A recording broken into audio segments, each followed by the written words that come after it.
Good morning, everyone. Can everyone hear me? Let's start there. I think the mic and everything is set up. Someone let me know that you can hear me.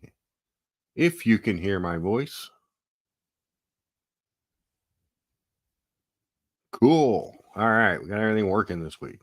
Dr. Bob says no audio. Yes, you're fine. Dr. Bob, Dr. Bob, Dr. Bob. So, what's going on, everyone? We've had lots of weird stuff in the watch world this week.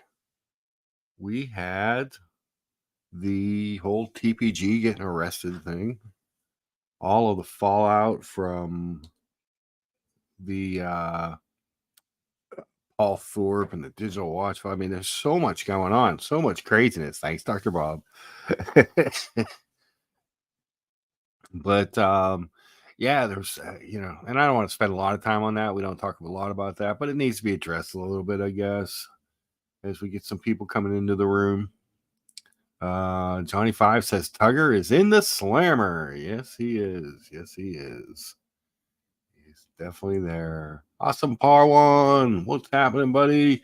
We got Sean, the best dressed man in the chat. I think I dress fairly well, but then I see what Sean's wearing. I'm like, well, all right, I got some work to do.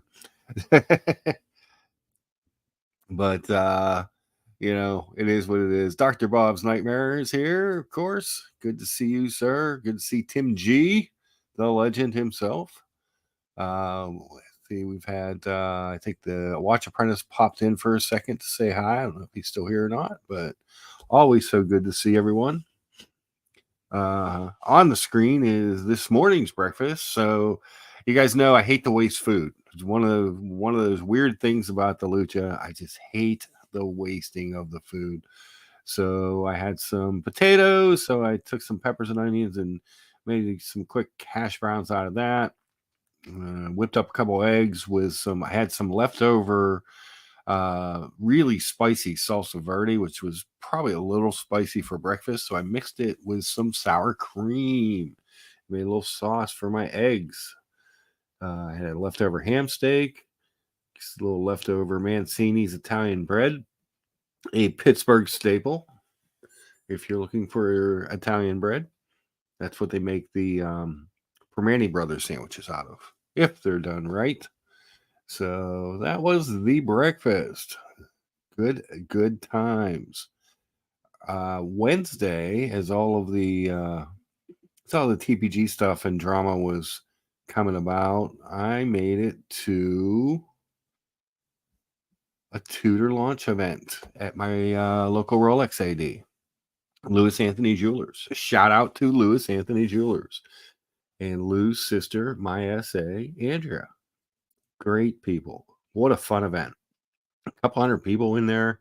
A lot of people, a lot of Rolexes, because they're a Rolex AD and they've been a Rolex AD. I bought a Rolex off of Andrea, the first one in 2001.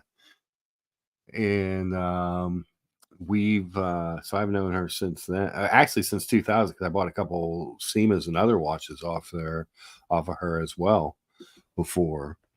It is the Mark Makes Me Hungry show. Very correct there, Brian.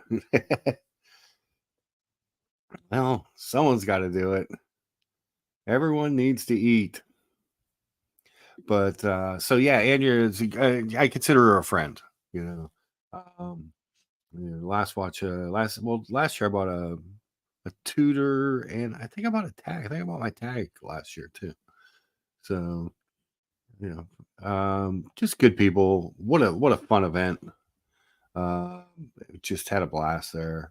I did have to tell there was a couple people who loved my Zenith, and actually a lot of people were looking at it. All of the Tudor representatives wanted to play with it. Like I would take it off to try on a Tudor at the different stands. They were all like, "Oh, I love this watch." Yeah, they were asking me questions about it, so that was kind of cool. But there was a group of 4 guys. You could tell that they were real watch nerds, and every time I wander past them, I could see them looking like intently at my wrist. And so finally, one of them came up and started talking. I was talking to them. The 3 of them were wearing Grand Seikos. One was wearing a Tudor. And I made a joke that I had to say I love your Tudor 3 times, or I love your Grand Seiko 3 times to people. It's made me feel dirty. It made me feel dirty. Some guy, I'm not. This guy was wearing an iced out day date. I didn't care for the watch, but I liked his car. Yeah, I was like, well, the Ferrari's cool, but the watch, not as much. Not so much, but good piece, and nice car. Kind of cool to see. You don't see so in Pittsburgh with the weather, the potholes, the hills. You don't see these cars as nearly like you would do, like say in Vegas or out where Sean is in LA and Beverly Hills. You just do not get to see those as much. This is my favorite new Tudor. I finally got to try this on. Now this one had no movement in it. It was a dummy, but it was the 5-link bracelet. So the case is much slimmer. They tweaked the crown and the coin edge bezel, and they put the 5-link bracelet on it, which I thought was really cool. And I got to try it on, which was I was happy because there was 3 watches I really wanted to try on. I never experienced before, this being one of them. This is also the second Tudor with the Master Chronometer certification. So it's a METAS certified movement, like an Omega. Now, it's not a coaxial like Omega. It's a Kinesi. But a really cool watch. It really did a nice job with it. And when you hold this one compared to the standard Black Bay 41, it's noticeably slimmer. It's a little bit more refined of a case. It's a nice watch. They really did a nice job with it. No complaints on that watch from me. I was pleasantly surprised by it. And then the other second one I wanted to see that I've never seen in person was the Opaline Dial GMT.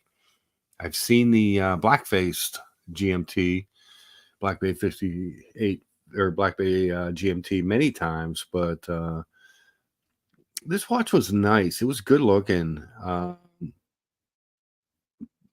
not crazy about the Snowflake GMT hand and the Snowflake second hand. So one of the things that they changed on a lot of the watches, if we go back to this one, you'll see they put the Lollipop second hand on. So you have the chunky Snowflake hour hand, but it's not a theme, it's just the one hand. So you have the Lollipop here. I'd like to see them do maybe just a normal arrow on this GMT hand and a Lollipop on the second hand on this watch. But it was good. It was nice. It was cool to see it. Like I said, I haven't been able to get hands on with it. It's a big watch. It's not for the faint of heart, that's for sure. It's big, it's thick. This watch was interesting. This is the new release Black Bay Pelagos FXD. So this is the new one that was just released.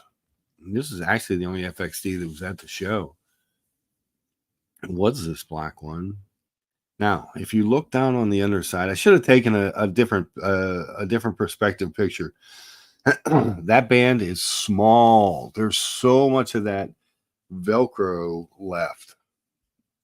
So when you're looking at the side here, it was like that much of black on my wrist. Now they said that they do make a larger bracelet or larger NATO for it. But yeah, that was a little disappointing. But of the Pelagos, I like this one. I like the little touch of red where it says Pelagos. I like the fact that it's only 4 lines of text instead of the 5. And there's some advantages to this. I like the bezel better on these. So it was cool. But then they had little display stands set up all around the store. Just showing some of the different models and stuff, which it was kind of cool. They had everything else kind of blocked off, and curtained off or stuff over the cases, so you couldn't go look at a Rolex or a Tag or a Carl F. Booker. Not that I wanted to look at a Carl F. Booker. It had really good hors d'oeuvres and stuff too. That was the spicy hummus. But so that was a fun event, fun way to spend some time, meet a few watch nerds, move on. And I cooked a lot this week. So you'll notice if you hang around in the Luchaverse, you will notice that I, in the fall and winter, I cook a lot more than in the summer. So, that's to look forward to. I made it. So I seared off a pork roast yesterday. Drop the link if anybody wants to jump on. I seared off pork roast yesterday, threw it in the slow cooker with some sauerkraut. Dear Lord, was that delicious. This was the final product here. I came home, the house smelled amazing because it's just slow cooker was going on low all day while I was at work. And that pork just fell apart. It melted in your mouth. It was delicious. Good stuff. Was really pleased with the way that came out. I normally cook that in the oven. I have a little bit, a couple different methods I use for cooking that, but that really came out well. That was really a welcome piece there. So can't complain about the slow cooker. Mathis, legend. Mathis says, "I want to be Lucha's roommate just for the meals." I know, but then you got to put up with the attitude. And I make you wash the dishes. So, like at holidays, my family always comes over. In fact, both my brothers' birthdays last week, this week. One was yesterday, actually. So they'll be over this afternoon. And what I do, my evil plan is that I when I cook for holidays and birthdays or whatever, I make them do the dishes. So I can be as messy as I want on those days. I do not have to follow the clean as you go policy. Which, if you are a cook, clean as you go. Clean as you go, and you will. It's a lot easier at the end to get through all that. I will say I am a little stuffed up today, so if you see me heading for the Kleenex or coughing a little bit more, I apologize. I woke up a little stuffy. Brian. You know what? I am such a peach that even my farts smell good. It's like potpourri. I can't help it. But yeah, so there's so today I think they wanted picked up some shrimp and stuff. There's a shrimp scampi dish with like over noodles that I make that they love. So it's their birthdays, they get what they want. Those are the rules. Mathis, how is the weather in Florida? It's been crazy up here. It's been unseasonably warm. It got a little cooler yesterday and today, but still not nearly what you would expect for early November. So I'm not sure. I'm hoping it holds out. I will be burning my styrofoam and cutting down rainforest if this is what global warming means to me here in Pittsburgh. And a couple mild winters, maybe have a chance of growing a palm tree. Who wouldn't want that? I am planning a trip to New York City next month. So just starting the new job, it was hard to make it for like watch time or to Vegas or anything like that.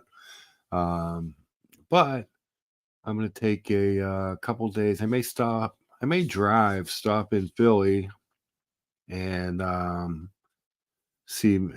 watch Small G said he'd like to get together. So that would be fun. We go hang out with him for lunch or something. and then make my way to New York. So I'm going to take, instead of an actual weekend off, I talked to my boss because I'm off on Tuesdays. We're closed on Sundays. So I'm like, well, if I just took a Monday off and just made like a 3-day trip, and it's really nice in Florida. Yes, I can imagine.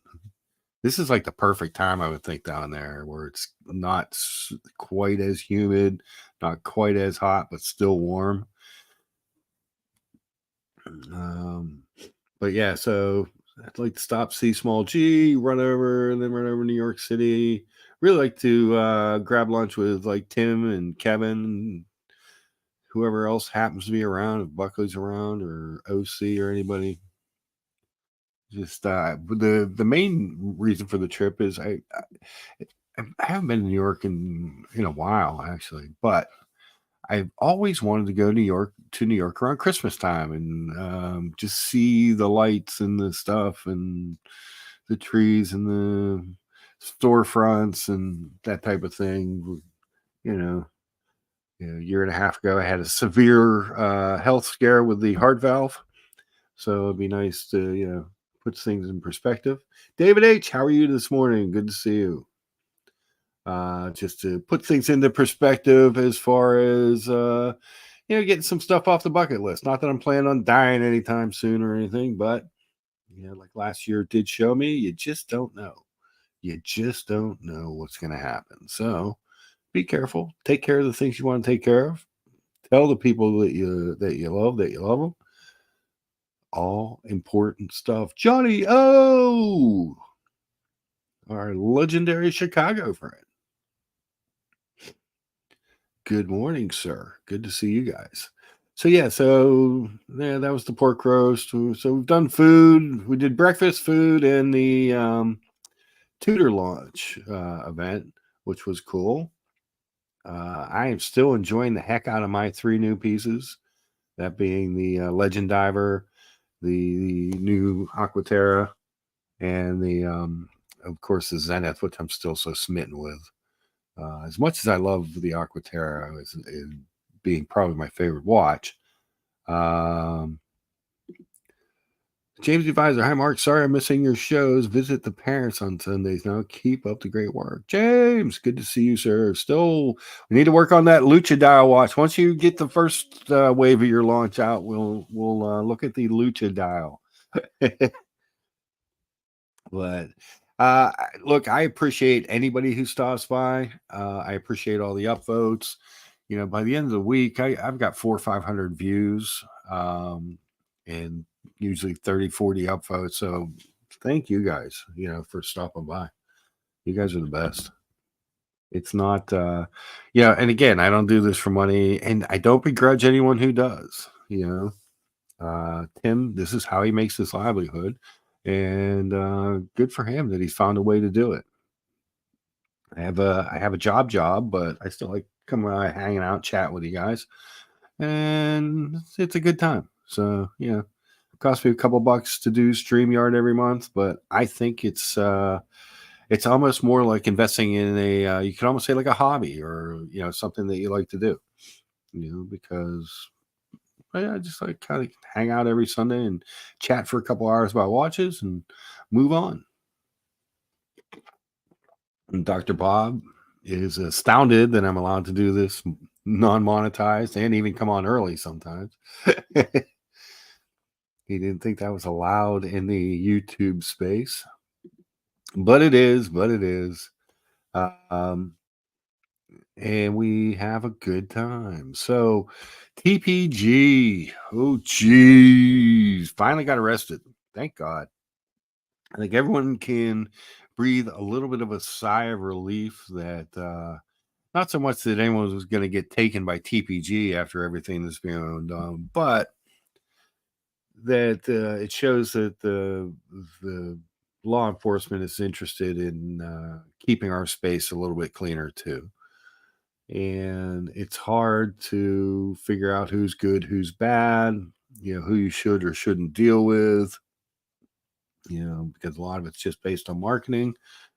And I was never a TPG fan. I've said before when this initially started, I'd seen one of his videos and I was like, nah, thanks.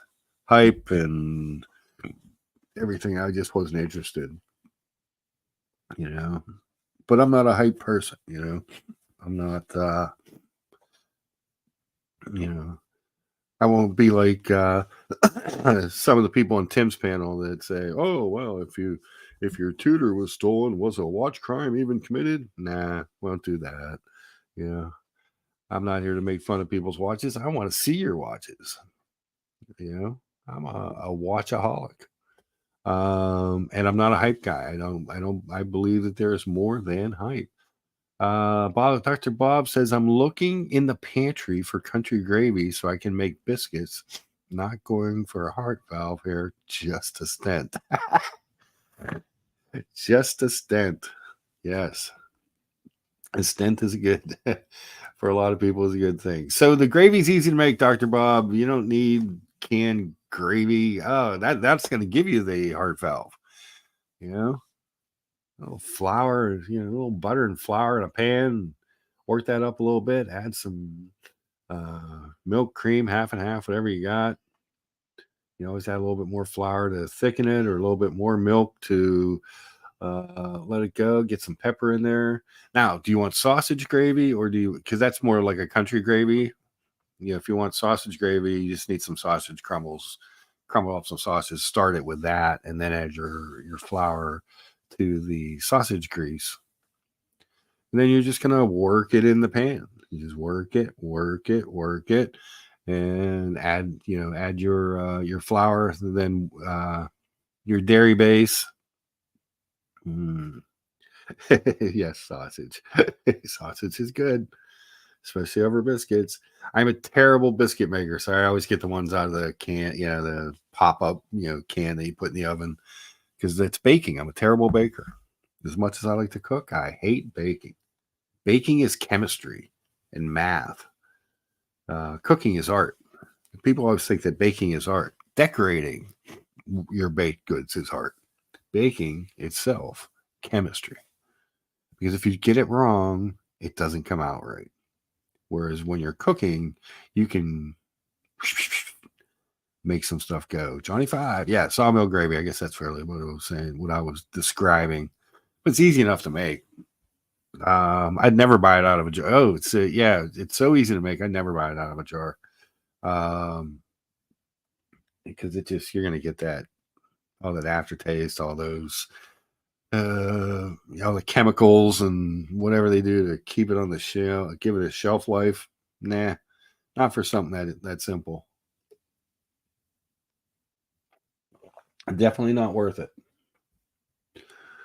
So maybe next year we'll have a watch event at like we'll rent a big house and everybody will show up and I'll just cook everybody breakfast one morning.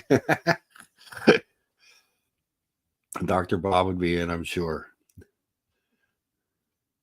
Which I posed the question the other day. What is Dr. Bob? Is he a doctor and is he actually a nightmare? I think he plays a doctor on YouTube, and that in reality he's not a nightmare. That's just my thought. Whole Milk asks, "What's the menu for Thanksgiving?" So I do traditional turkey. I'll make a small ham because my one brother's a big ham fan, and bread. I'll do like a cornbread stuffing. I'll make a sausage, a peppery sausage stuffing. It's an old Irish recipe from my mother's family. It's just you get out the grinder and you throw in your sausage and your celery and your peppers and you get all that, spice it up. Sometimes I'll stuff the bird with it. Sometimes I'll cook it separate. It depends on how I'm feeling that day. The only problem with cooking it in the bird is you seem to lose so much of it. It's really good, but and then I will make mashed potatoes and usually either bean like good green beans or asparagus. Depends on what looks better at the market. Yeah. Mm. olives and stuff. Sometimes I'll make a coleslaw if I'm feeling. It depends on how I'm feeling, what's going on that morning. But always a good time. Thanksgiving is always a holiday I love because the house. First off, the house just smells amazing. So there's not. It's hard to beat the smell of your house when a turkey is cooking in it. Mathis says the fried turkey is the king. I did fry a turkey one year. It was just such a mess to clean up the oil, to dispose of the oil and everything. But it was good. I said I really liked it. The crisp on that skin was amazing. Um, they say a bunch of people burn their houses every day trying to do that inside. Why you would ever try and do that inside or in a covered area or close enough to your house to burn it down, I have no idea what goes through people's minds. Because frying a turkey is probably the most dangerous way to cook anything. 25 says, ooh, smoked turkey breast. Yes. So my house is the gathering point. So there's so many leftovers going. I need a whole bird um, to accomplish that. And I don't smoke enough meat to really get a good smoker. I've thought about it a few times. Um, but so I need the full bird for the leftovers because everybody wants to take a bunch of leftovers, which is fine. So, I it's a compliment. They want your food. I want to take it. I'll eat it. Even after everyone takes their leftovers, I'll still have 3-4 days worth of food, of meals. I'll make traditional leftovers. I'll make turkey sandwiches. I make a soup, a turkey pastel. Oh, delicious. Delicious. I'm not gonna lie, that's a good soup. But yeah, so you have to get ready for that stuff. You have to get your food. So Christmas traditionally I'll do uh, big uh, beef thing. I can't think of the name of it now. That's terrible. Ugh, not filet, but the big rack. Why can't I think of what it's called now? Jeez, this head cold has got me. It's got me. Whole Milk says I do a buttermilk brine turkey. Nice. What all do you put in your buttermilk brine? I guess would be the question. But it sounds like it'd be good. Do you bake it after that, or do you do it in the oven, roast it, or do you deep fry it after that? I've tried different brines over the years. Just as something different here and there. And some I like, some were okay. None of them are bad. None of them are bad. But I've never tried a buttermilk. So I'm kind of curious. That I don't even think I've heard of that. So you've piqued my curiosity. Will we need to change Whole Milk's name, avatar name, to Buttermilk? We might have to put that to a vote. He has signed off on the buttermilk brine. Yes. I know, Mathis. That's what I don't know. Mathis, what do you think? Should we change Whole Milk's name to Buttermilk? That's the question on the floor for anybody who's interested. I do not have an answer. Absolutely. 100%. It's a play off a buttermilk chicken recipe in salt, fat, acid, and heat. Yeah, that's interesting. So it's like you're doing everything except for the breading part, right?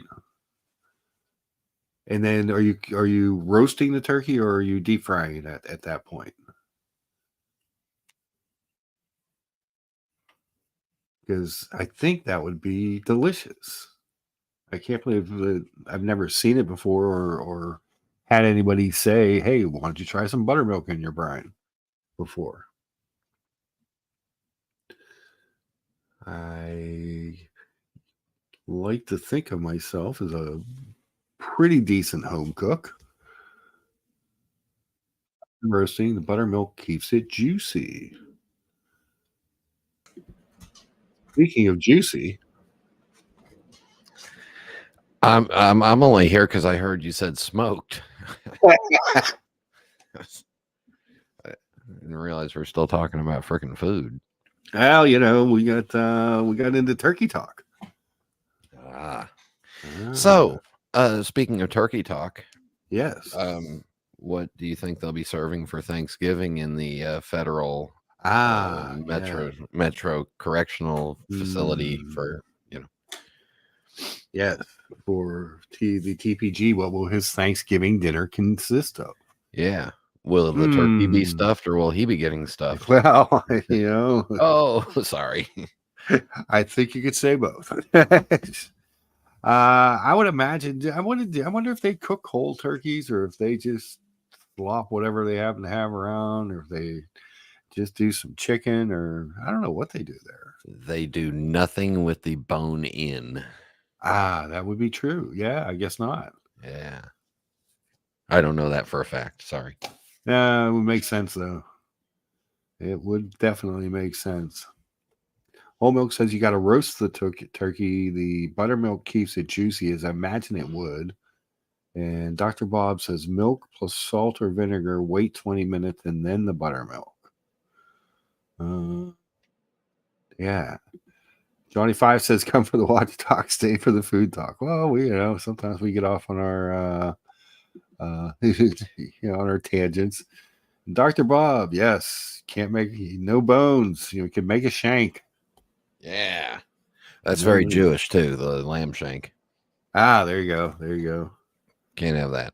Nope, can't have that. Too Jewish. So, over the years, I've had a number of Jewish friends, but then they some of them eat the pork, some don't. Yeah, it's like some Catholics go to church on Sunday, some don't. Some don't. Right? Do you eat the pork or do you? I don't. Let me. Here's how I politically explain it. Yes. In the world, I am a human being first. Okay. Then I'm an American born in the United States. Mm-hmm. And then I am of Jewish descent and don't deny it, don't practice it really, except for maybe the little Hanukkah stuff. And if I can, benefit from getting out of having to do something because it might be a Jewish holiday, then I might use that. But yeah. But yeah, so no, human, then American, human American first. Gotcha. Yeah. I'm just curious because it's been I remember I had a finance manager once. His name was Lenny, and he was hilarious. He would eat sausage McMuffins. That was the only pork he would allow himself. Yeah. And he said, "It's McDonald's. I doubt that there's much pork in it anyway." I was like, "All right." Yeah, I enjoy a good pepperoni or sausage pizza. Yes. And that's just, triple whammy. Yeah. Yeah, exactly. Well, I made a pork roast last night. Sauerkraut. So. Yeah. And in the true Jewish lore, there is no hell. There is only having to deal with your mother. Oh. So, I'm in that purgatory right now. Dr. Bob's nightmare is his family is really different. His sister's a vegan Jew, but she eats bacon because it's on her list. Fair enough. Hi guys, what's happening, Steven? How are you this morning? Good to see everybody.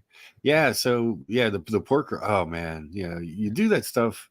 I seared it off real quick in the morning, and I threw it in the crock pot. It was just a small pork roast. I think I mentioned to you guys like a month or so ago where you bought one and they were giving you a second one for free at the Market District, and I was like, "Well, I'll just throw it in the freezer and eat it at some point."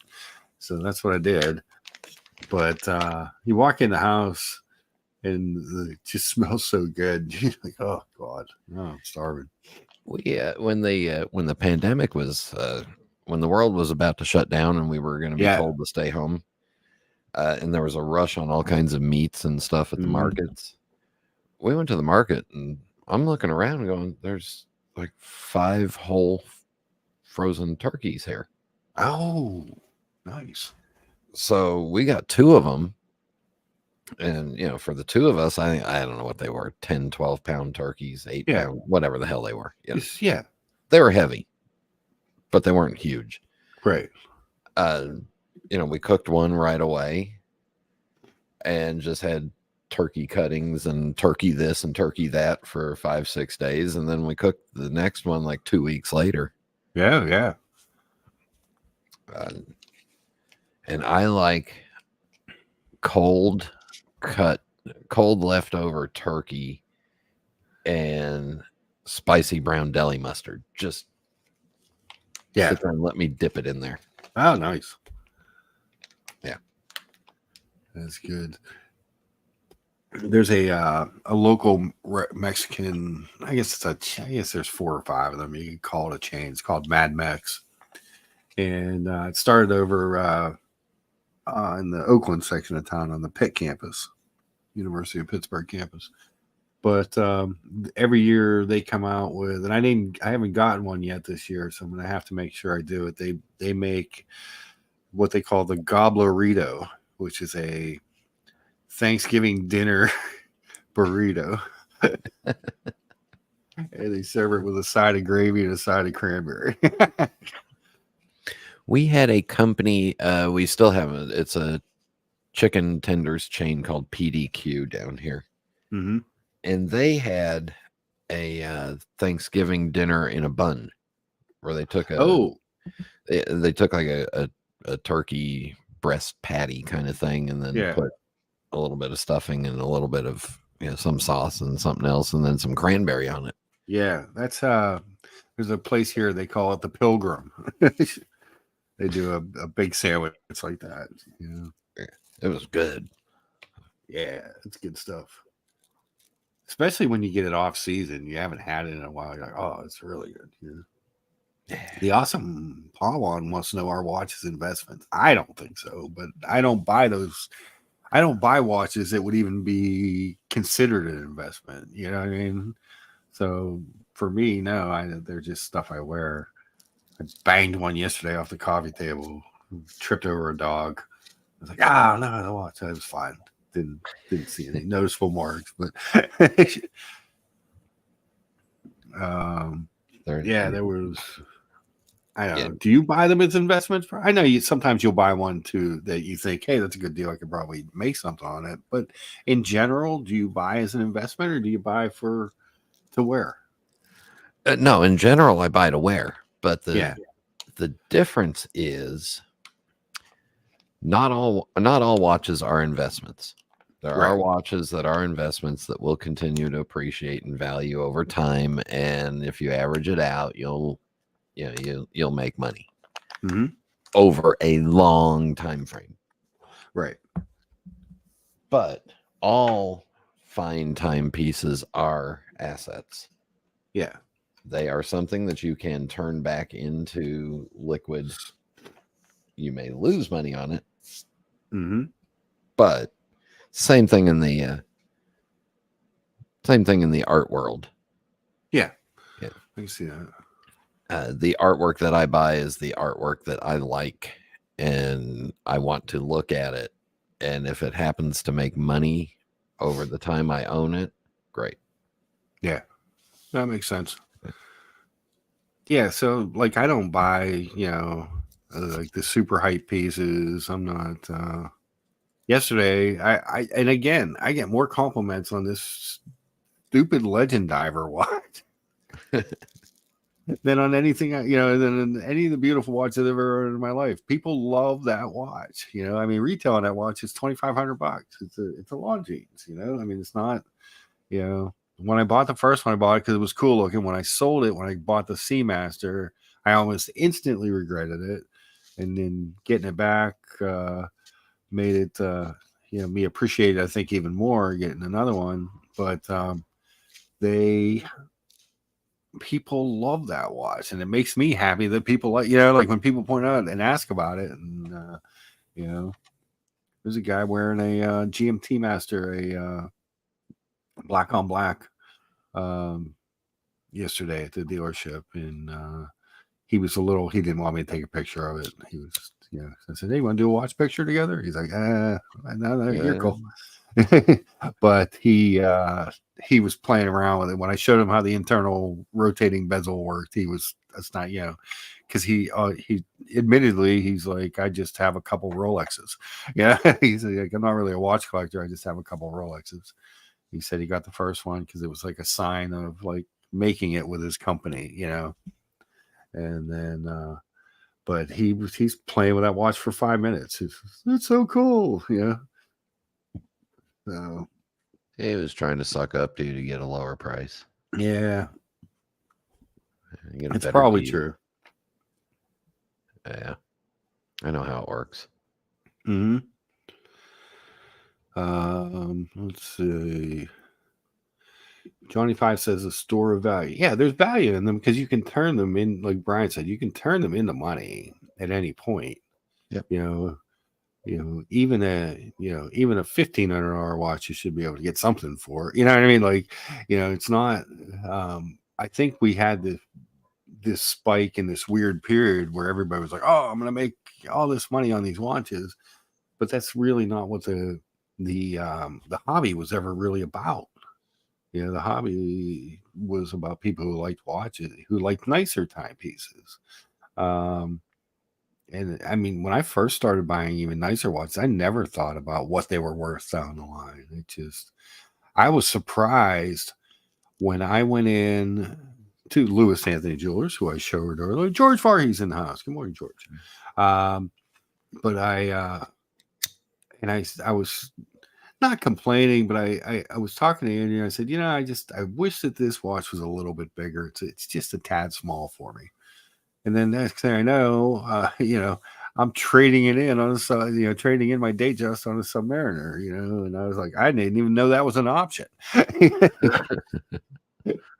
I can trade it in. Wow. What? You're going to give me what for it? Holy crap. You do realize it's got 6 ounces of wrist cheese built up into the bracelet. Yeah, exactly. Yeah. So yeah, I was surprised to learn that, so, but I never was in it for I always looked at it as an expense, not an investment more than, you know what I mean? If that's, I know that there's a certain amount I get back out of it if I had to, but that's not why I go into them. Look, if you want to, if you want to make money, you invest it in, in an index fund or a portfolio or some sort, right. Whatever. Yeah. It's like I got a couple of friends that own, we know some people also on the streams that own rental properties and stuff like that. I freaking hate that. I hate it. Hate it with a passion. So part of our investment portfolio is a company that owns real estate. Yeah. A real estate investment trust. Boston Collector has a very, very good question. What does wrist cheese taste like? Well, it depends on how you ferment it, where you ferment it, what the source of the cheese is. There's so many variables to it. Yes. It's very true. Oh. So many variables. Wrist cheese that comes off of Rolexes does taste better than anything that comes off of a Swatch Group shitter. Just saying. Oh, man. Now I just feel bad. Well. You were making me feel bad when I was looking at your breakfast. So shut up. My breakfast was delicious. So somebody asked, I think it was Sean, like, how do you stay so skinny with the way I eat? Well, first off, I move a lot. So like when I'm at work, I'm always running around the dealership, running around different, it's our showroom's huge, which I like. It's beautiful.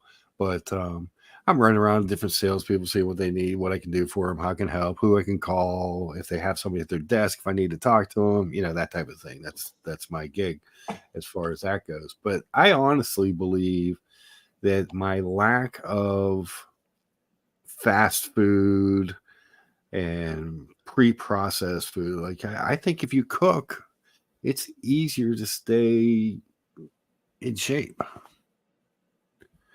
Because you're not getting all the extra garbage, you know.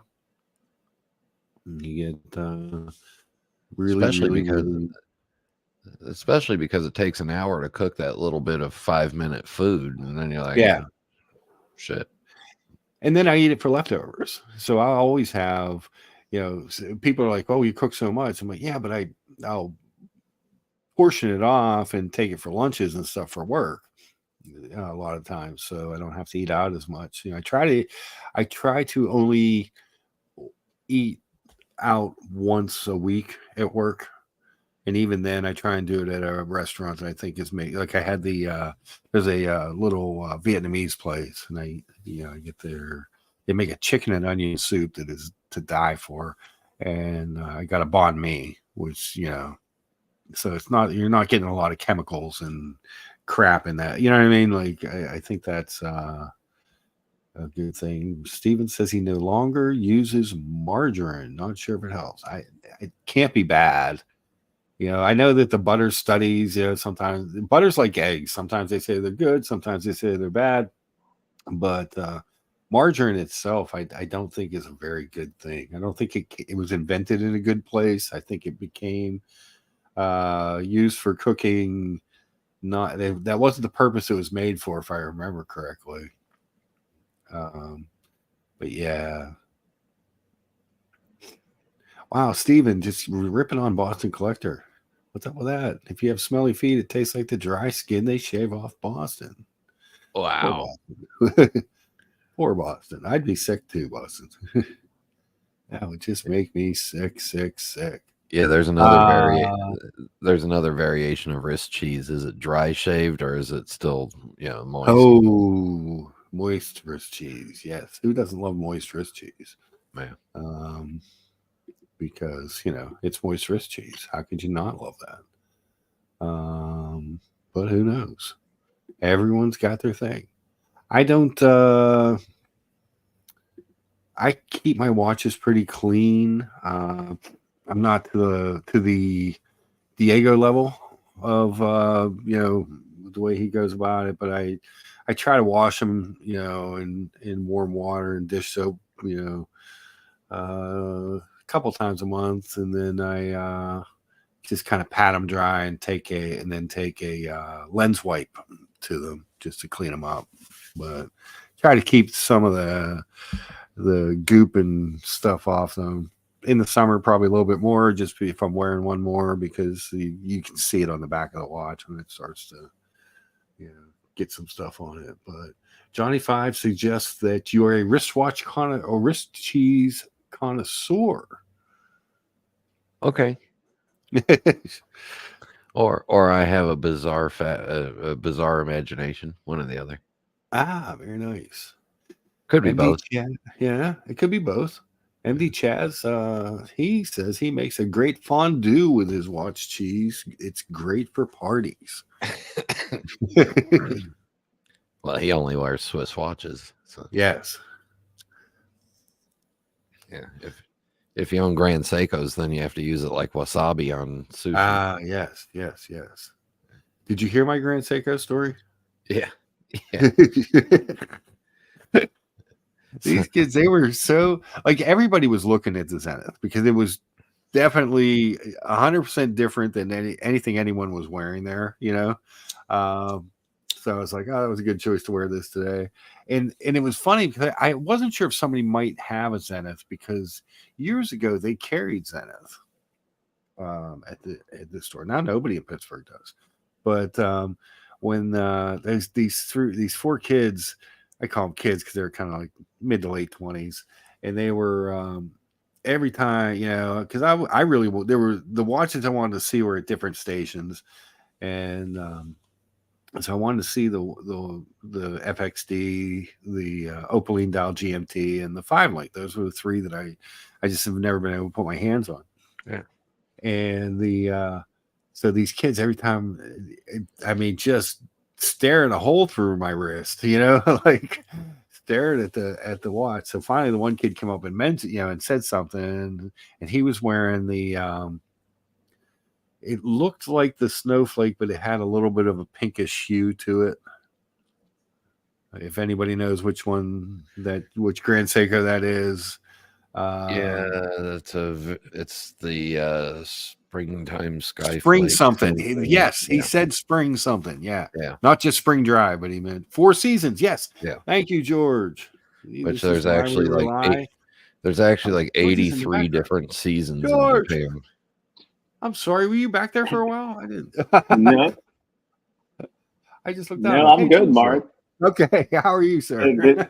Good morning, Brian. There he is. My teeth aren't hurting.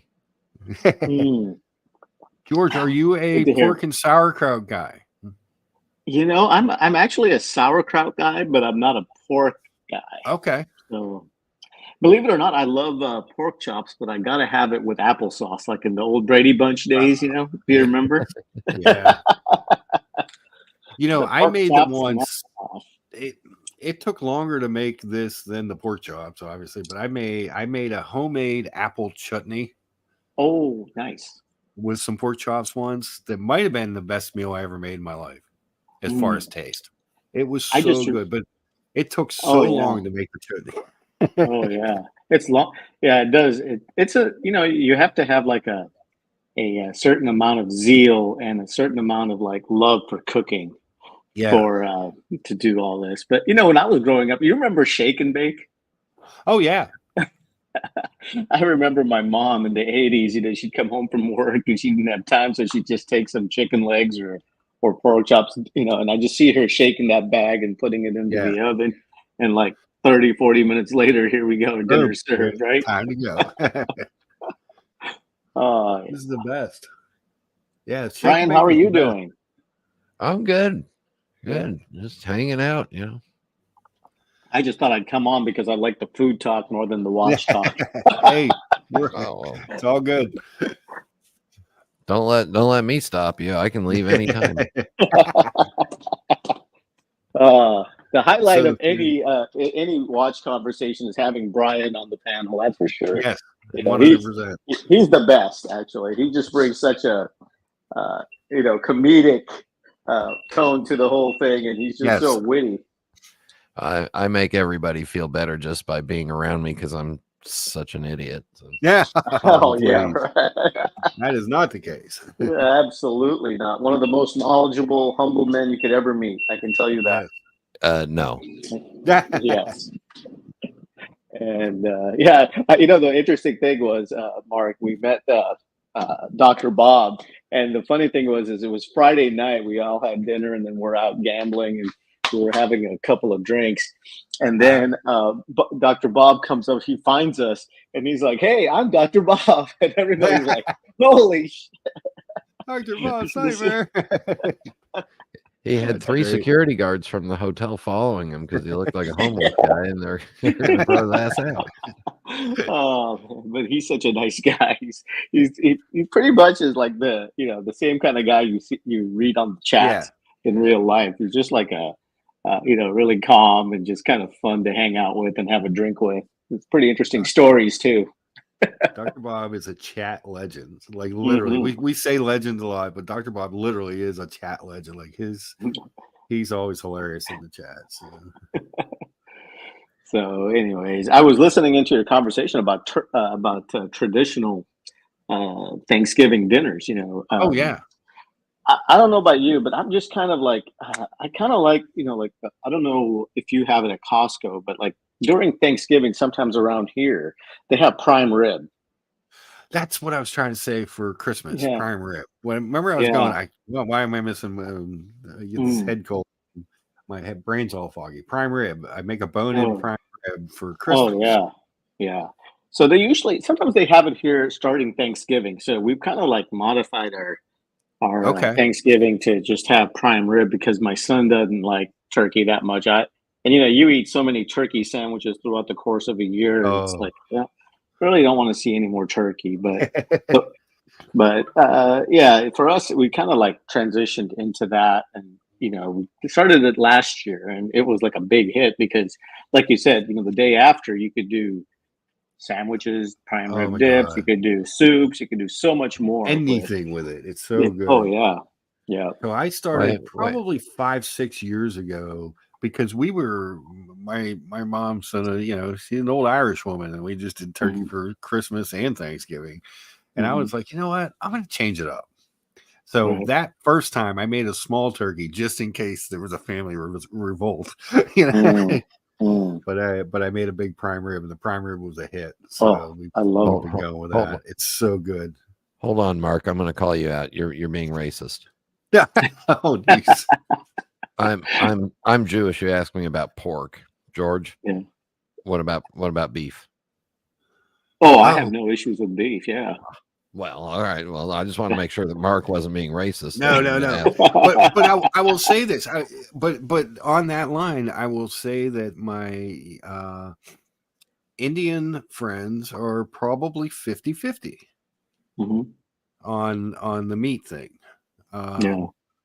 But one of the things I found in my life is that when I go and have Indian food, I rarely get meat. Mhm. And it's only because that they do such amazing things with the vegetables and with the Yes. cheeses and that you can't get anywhere else. And it's not. And I don't eat Indian. I eat it a lot, but not every day or anything. Where I'm always, you know what I mean, like experimenting Yeah. with different things. Mhm. That I now if I cook it, like I made that shrimp korma the other Mm. day. I'll do stuff like that. But when I go out, they just I don't know. There's something in the spices, and it's got to be in the technique. That makes some of that just so delicious.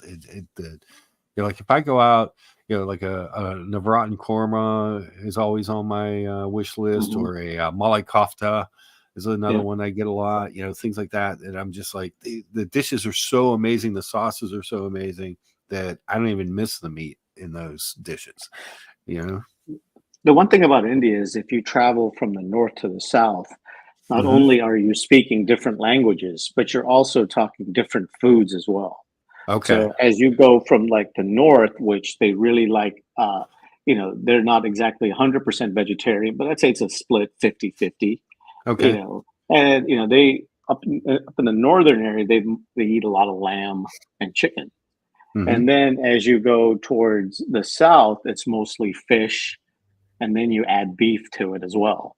Okay. Pork is still not really very popular in India. Yeah. There's like a subsect of people that do eat that, but it's not like a delicacy in India that much because of Okay. certain religious aspects Yeah. that are present in India. So you can go to any Indian restaurant, you can get chicken, you can get fish, you can get lamb, and some of them even Hmm. offer goat.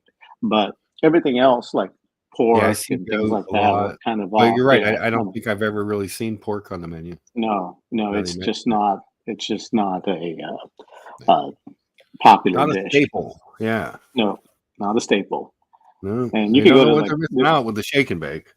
oh yeah, yeah, yeah. But it's like for us, I eat pretty much everything, and I was raised that way, so it really didn't matter. But pork is not exactly on my top 10 things to eat list Gotcha. per se. And we were talking a few weeks back. We were talking about like Costco and like meatloaf. So Oh, today I convinced my wife I'm going to get some meatloaf and some mashed yeah. potato that they have. That's on for dinner tonight. Nice. That's perfect. It's Uh, hard to beat a good meatloaf. oh, especially during these cold winter days and nights Yeah. where we're at. I Yeah. broke the kosher law yesterday because I had Uh-oh. crab cakes. Oops. There you Oh, go. Shellfish. hmm Yeah, bottom feeders. hmm So Brian, are you allowed to eat like catfish or anything like that? Are they considered bottom feeders out of curiosity? Yeah, anything that doesn't have scales is bad. Oh, okay. That's right. That's right. That's Yeah. right. The fish has to have scales. Right. No cloven hoof, has to be a solid hoof. Whatever. Yeah. I always joke the true form of the Jewish dilemma is when the market has free bacon. Oh wow. Oh. But no, but we do have I have had prejudicial experiences with when I run into other Jewish people that are kosher or Orthodox, and they look at me and go, "You're not Jewish. We're better than you are." Yeah. Okay, whatever. Bye.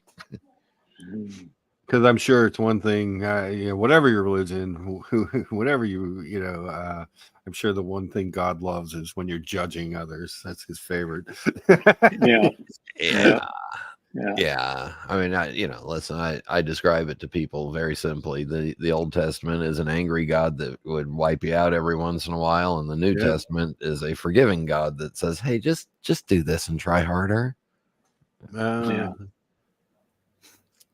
Dr. Bob's Nightmare wants to know, Brian, did you ever read the children's book, The Gefilte Fish? The gefilte fish. No, I never did, but I do like gefilte fish as long as the horseradish is really good. Okay. Now, I believe this is something I've only ever seen in the market in a jar. Yes. Yeah. Okay. Yes. Okay. And nobody ever eats it voluntarily. It's not okay. So force feeding. Good. I mean, I guess some of the older, when I mean older, I mean like my grandparents. So born in the 1900s would eat gefilte fish for some, during the rest of the year. But the only time anybody else does it is for Passover. Okay. So Brian, do you remember? Sorry, go ahead. Oh no, go ahead, George. Yeah, go. I was going to ask you, do you remember that wine? What was it called? Manischewitz? Was that right? Manischewitz. Yeah, Manischewitz. Yeah. Are they still making that wine? Out of curiosity. Yeah. Okay. Yeah.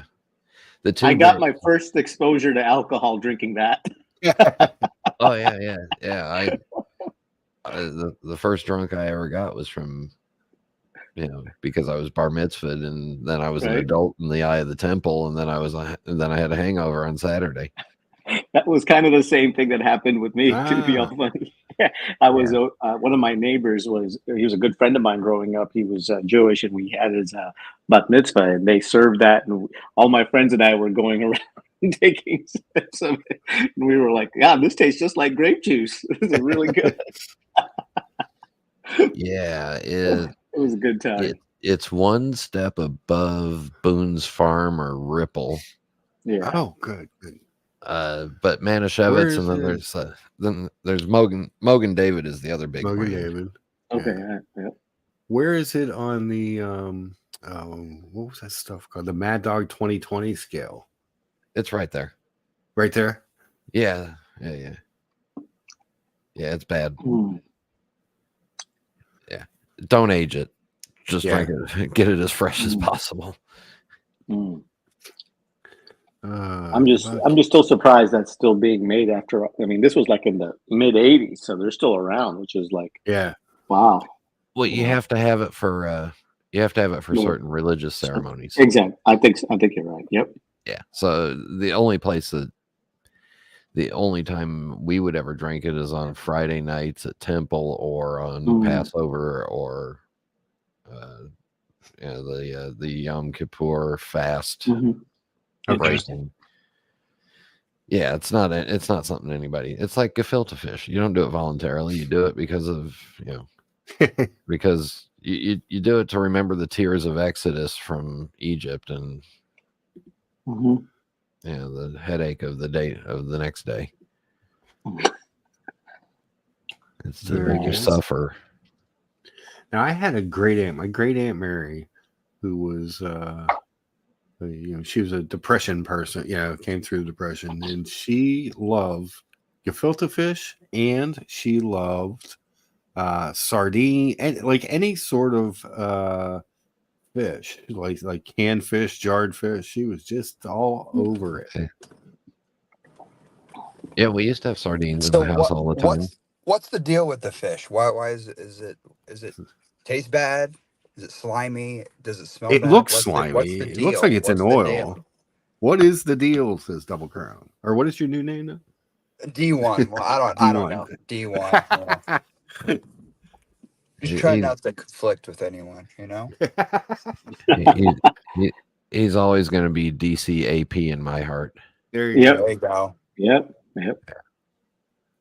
There we go. It's cut and processed whitefish balls. Balls of meat, balls of whitefish meat, and then it's packed in a jelly that is nasty looking and nasty feeling, and you really don't want to eat it. That sounds absolutely horrible. Yeah. Well, except the fish itself tastes good if you put the right amount of horseradish on it. Well, if you mask it in.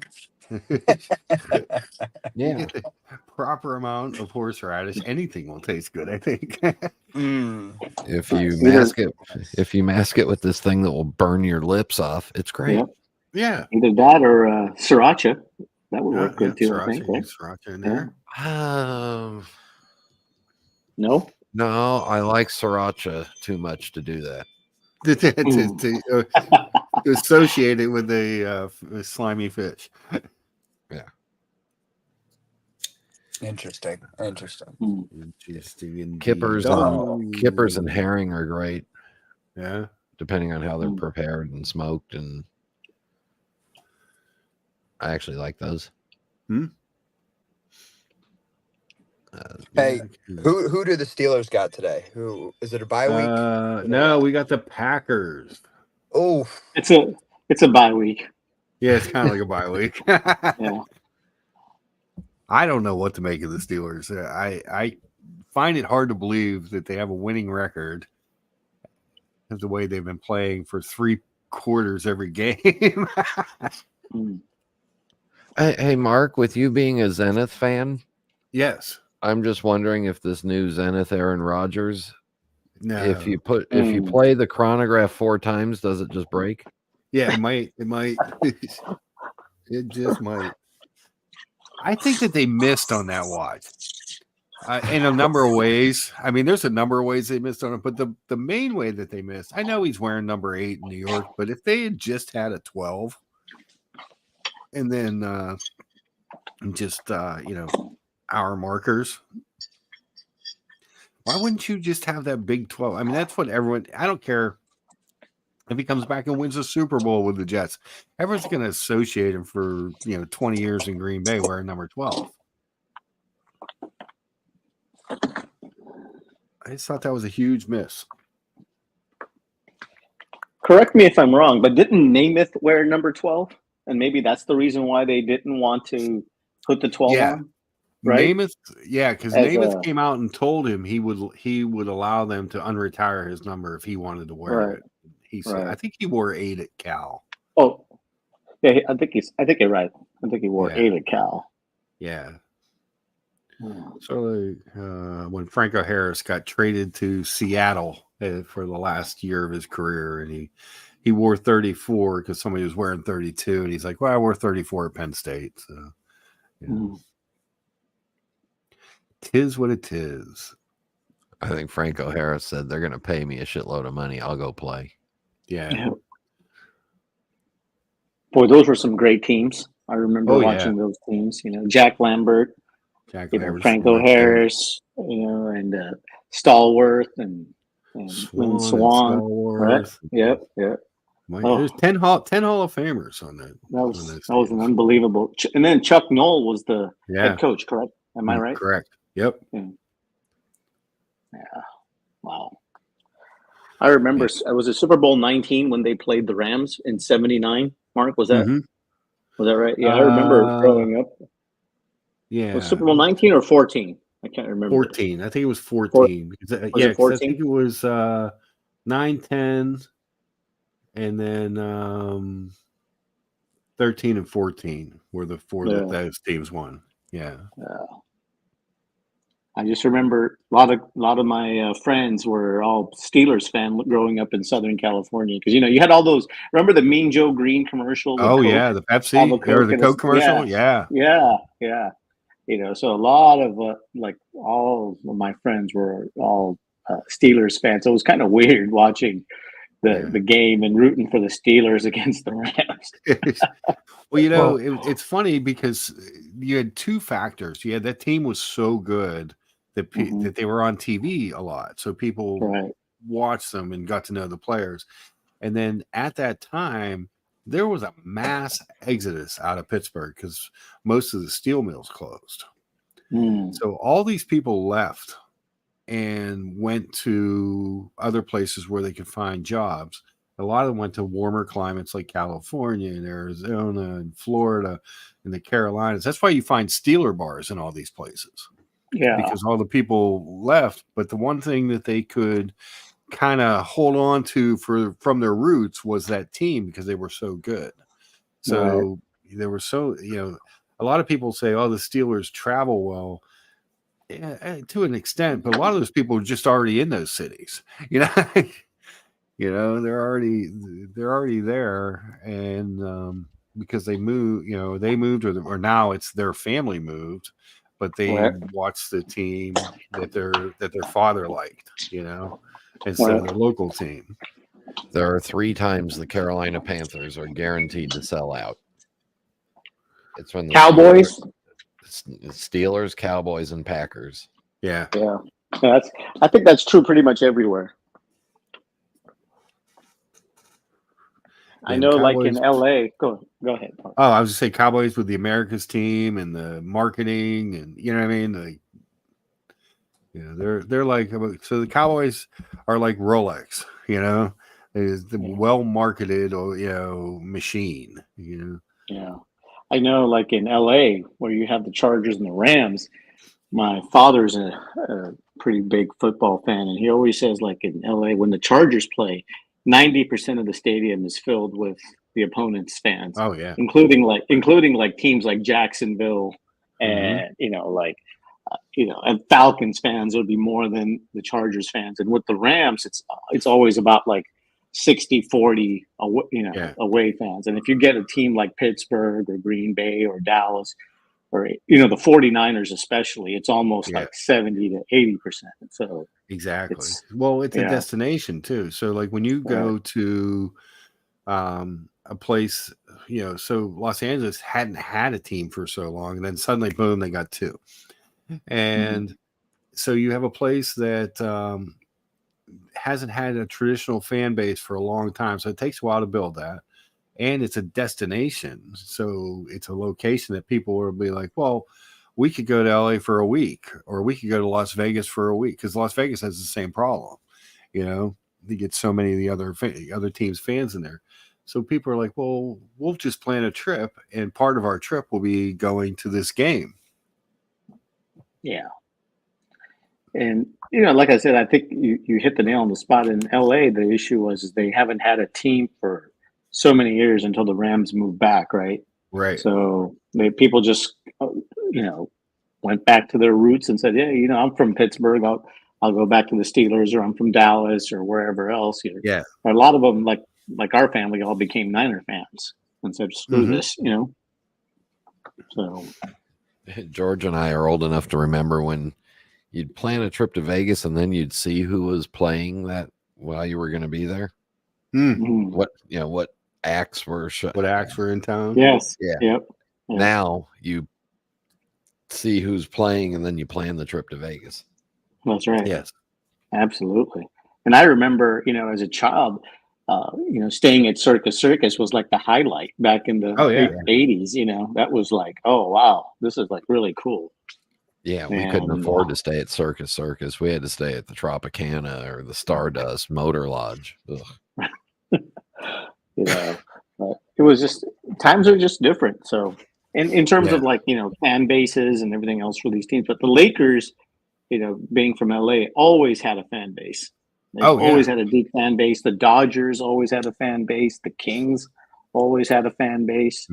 Yeah. So the Lakers, Jerry Buss, he's a marketing genius with that, Showtime, and and he was influential in his staff, in his early scouting staffs and stuff, enough to say, hey, these are the types of players we want. This is the type of product that I enjoy and that I think we can sell to this market.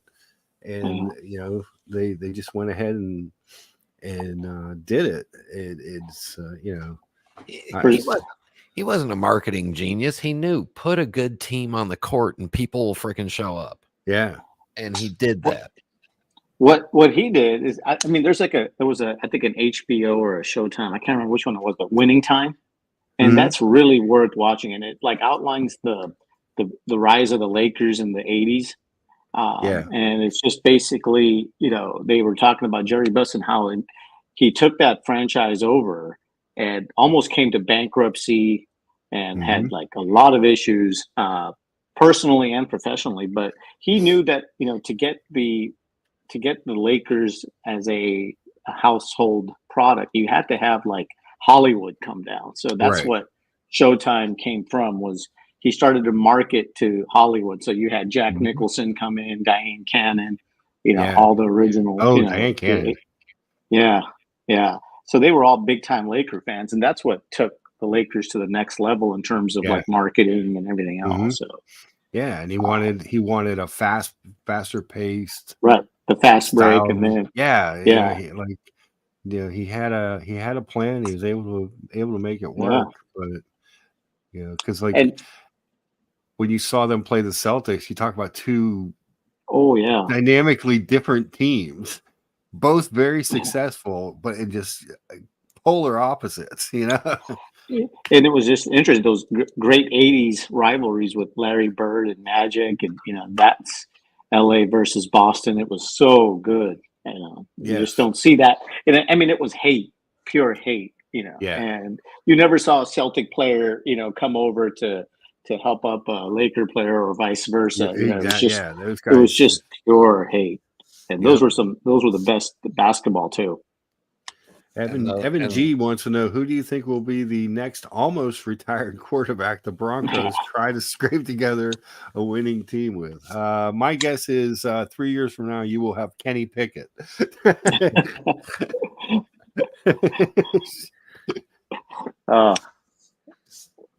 I think it's easy I think we can look back at it now and you can say that the Seahawks fleeced the Broncos on that trade. Yes. Oh my God. Wow. Well, you're up in the Northwest, right? Yeah. Yeah, but I'm not a Seahawks fan. So no, but those people around there just must be laughing every day. Oh yeah, every one of my neighbors all have their Seahawks flags up, and they're not playing today, but they're all huge Seahawks fans around here. So it's always interesting. Time. Hello. I was so excited last week because when I was a kid, I loved the Seahawks jerseys, the blue jerseys, with the Seahawk on the side, and the silver helmet. And when they wore those last week, I'm like, is that Jim Zorn throwing to Steve Largent out there? Right. They take you home. Why did I like Jim Zorn and Ken Stabler growing up? Go ahead. Left-handed. Lefties. Yeah. I remember Ken Stabler, playing for the Raiders in his glory days before he went to Houston at the time. That was good times. Before he got retired to Texas. Yeah. He's still alive, isn't he? Is Ken Stabler still alive, or did he pass away? I think he passed away. Okay. I'm pretty sure he passed away a few years ago. Wow. Gorilla time, George. How are you, sir? Good to see you. Evan G, always good to see you. How's everyone doing? I haven't been on the streams much. I was on vacation in Portland. First time up in the Pacific Northwest. Very pretty, but I don't think I could live there. Huh. Oh, Portland is a... Go ahead, Brian. Ken Stabler passed away in 2015. Yeah. Oh, wow. Where have I been? Jeez. Well, you've been busy chasing watches because that's all you care about. Yeah. If I just do 3 more extractions and 2 more bridges, then I can get that solid gold jibbit. Oh yeah. But Oh. yeah, NFL. I don't know. It's just such a like. Even my mom, who's like not a big sports fan, like Sundays are like NFL Sundays now. Exactly. So Yeah.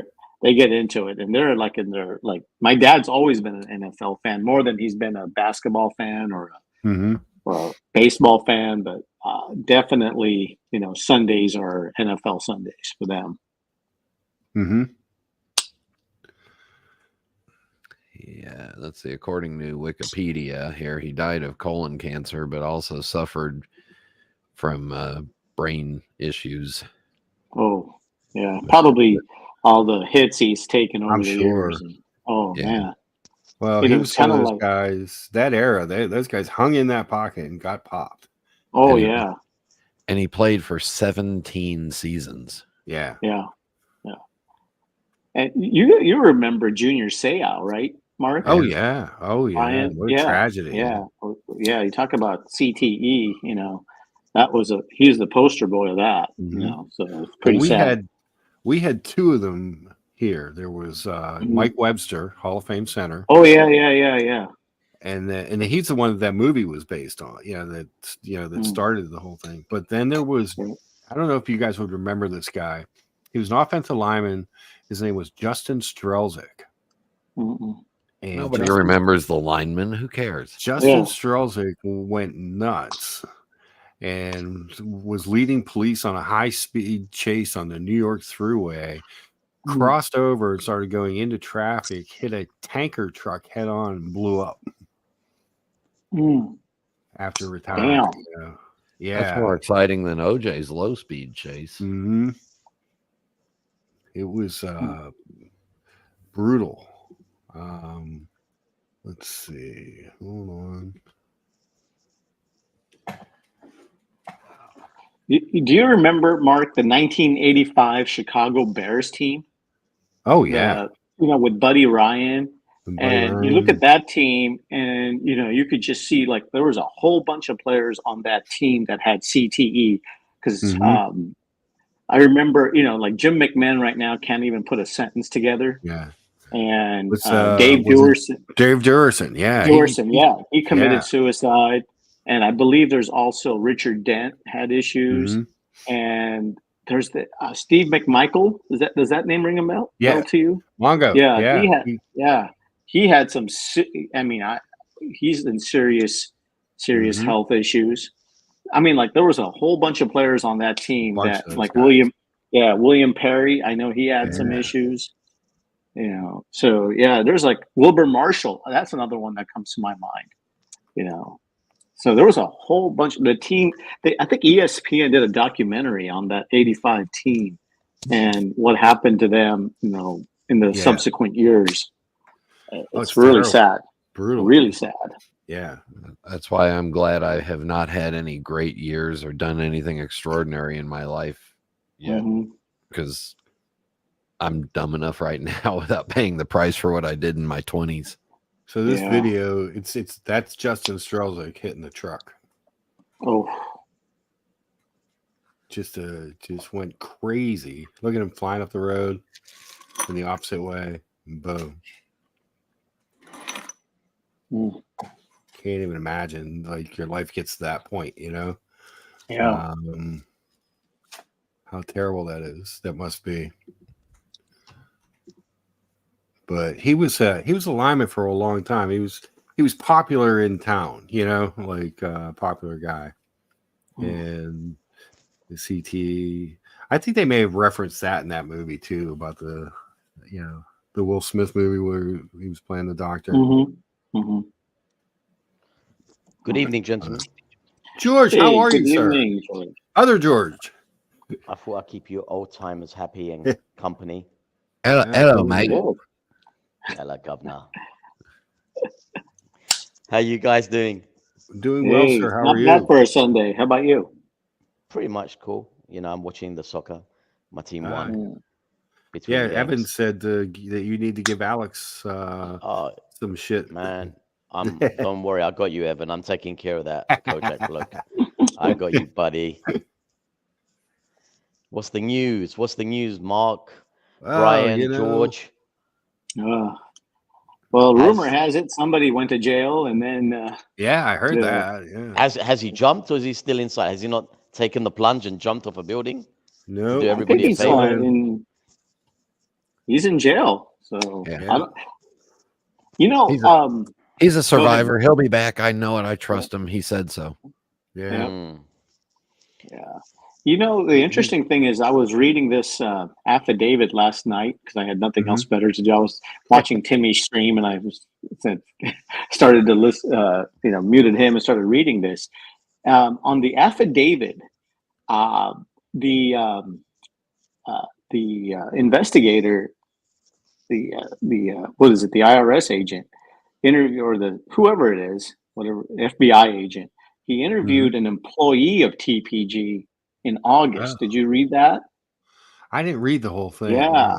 Yeah. He interviewed an employee of TPG where he was presented like his all of his spreadsheets. Oh. And that's how this ball actually started to get rolling. And I just wonder if that was like Z or if that was somebody else, because it had to have been Z because he's the only one that had access to the spreadsheets. He was very close to him, wasn't he? Yeah. In exchange for immunity, freedom. Yeah. And I was thinking to myself, I'm like, okay, I've seen a lot of his videos where I have seen Darby, or what's his girlfriend's name? Liz. I've seen many videos where she's actually in the back working on labels and on inventorying the logistics. Yeah. So I wonder if she knew more than what she's saying. That's just my opinion because she was there. There's videos of her in the back room, inventorying all the pieces that are coming in and going out. So I'm just kind of curious. No, I am too. I'm curious about that. And O'Sheen's guest, his law enforcement friend that he had on Friday, brought up the thing about people like Roman and stuff that did business with him. What do they know? And what, will he give up these guys that were doing things, say, with the Wizard and with Nico and things to avoid paying taxes and tariffs and things? So Mark, another thing I read on this affidavit was the guy goes out of his way to say that he's traveled between August and the time he was arrested. He had multiple trips to Nevada, which we kind of know why he went to Nevada. We know why he went to Florida, right? But there's two places that are mentioned that's kind of interesting. One is Colorado. Okay. And the other one is Texas. And I'm assuming he probably went to Dallas, Texas, right? Yeah. But he doesn't have many friends in Dallas, Texas. I'm pretty sure that Marco doesn't want anything to do with him or anything like that. So do you think, and I'm just throwing this out there, do you think he may have been doing his tugging in Dallas where he has a lot of established clientele? That's for possible. Money? You know what I'm saying? Although in Colorado, Deshaun Watson's in Cleveland now, though. Oh, ouch! There's a lot of interesting little tidbits on this, and the Colorado one is one that I can't seem to figure out what he was doing there, unless if he had a job or something lined up there or working in Florida. We knew because he had a stream from Florida next to that jewelry shop. Nevada, we knew he was gambling, but the Texas and the Colorado was kind of interesting. Kind of interesting to find out what he was doing there. Right. And why. Yeah. He's definitely going to give up everybody. There is That's no what he's yeah. not going to. He's wet. We have a saying in my crew that when you're wet, it doesn't bother. When you're completely wet from the rain, who cares about getting a few more drops on you?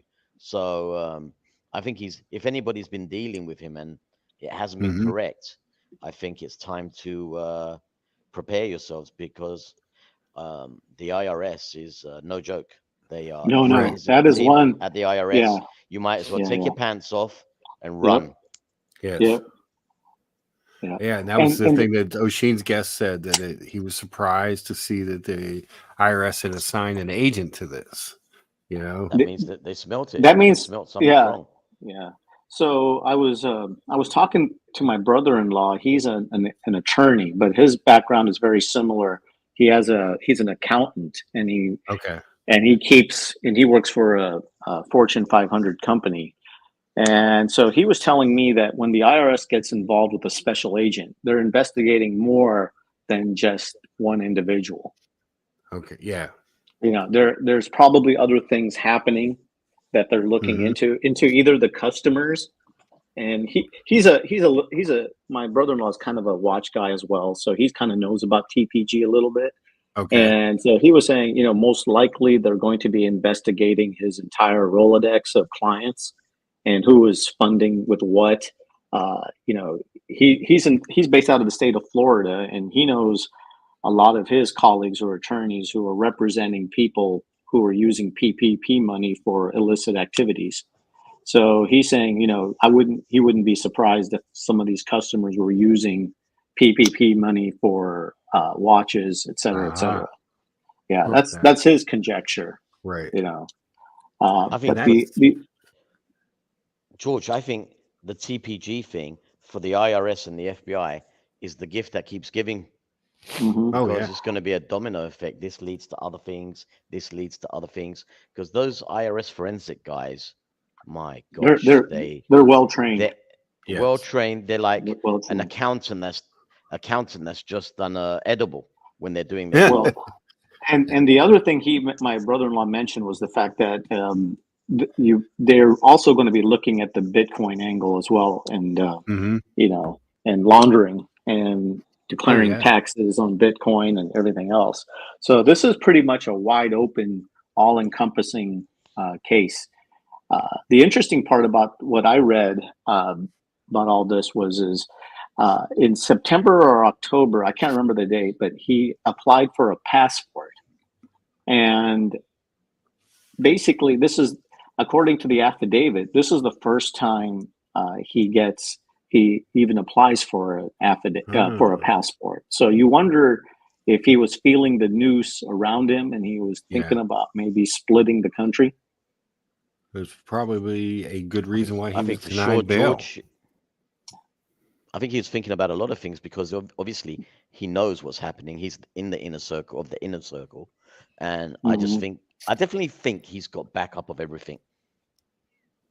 He's definitely put funds aside. He's definitely got key pieces in terms of watches, because no one would go to the length of doing what he did without having more skullduggery under his blanket. But George, in the affidavit, it says that they were monitoring him, and he went to the safe, not the safe, but the vault, not the vault, but the storage vault, storage unit, storage unit, and he was pulling watches and selling them. So you wonder what was in the storage unit. Yeah. And he was still selling.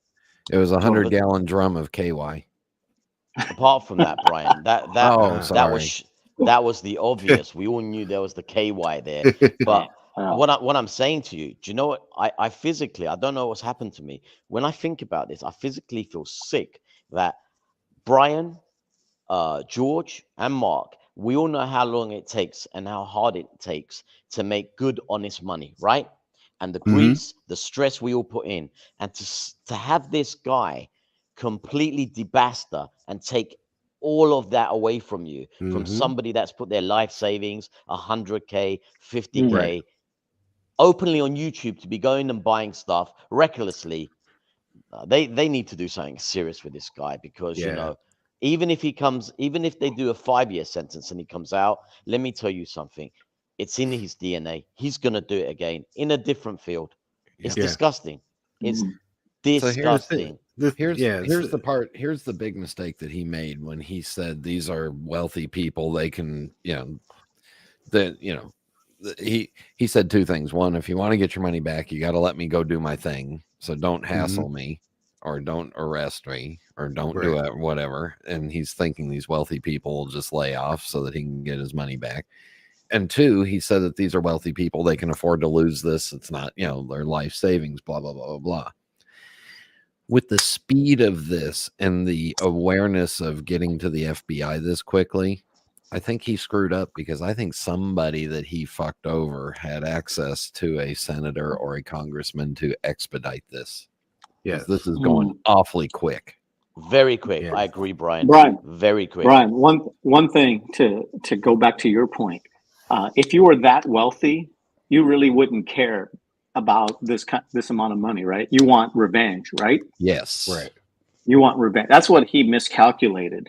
He thought because they have money, they wouldn't care. Oh, I lost this much. Well, no, it's not that. It's the fact that they were like, screwed, and and getting revenge is for them more paramount than getting their money back. That's what he miscalculated. Well, he didn't miscalculate. It's the lie he told himself to make himself feel better and believe it. Absolutely. The result of this. And the arrogance of coming on social media and saying that he did this, and he admitted to everything. So, that's pure arrogance. Yeah.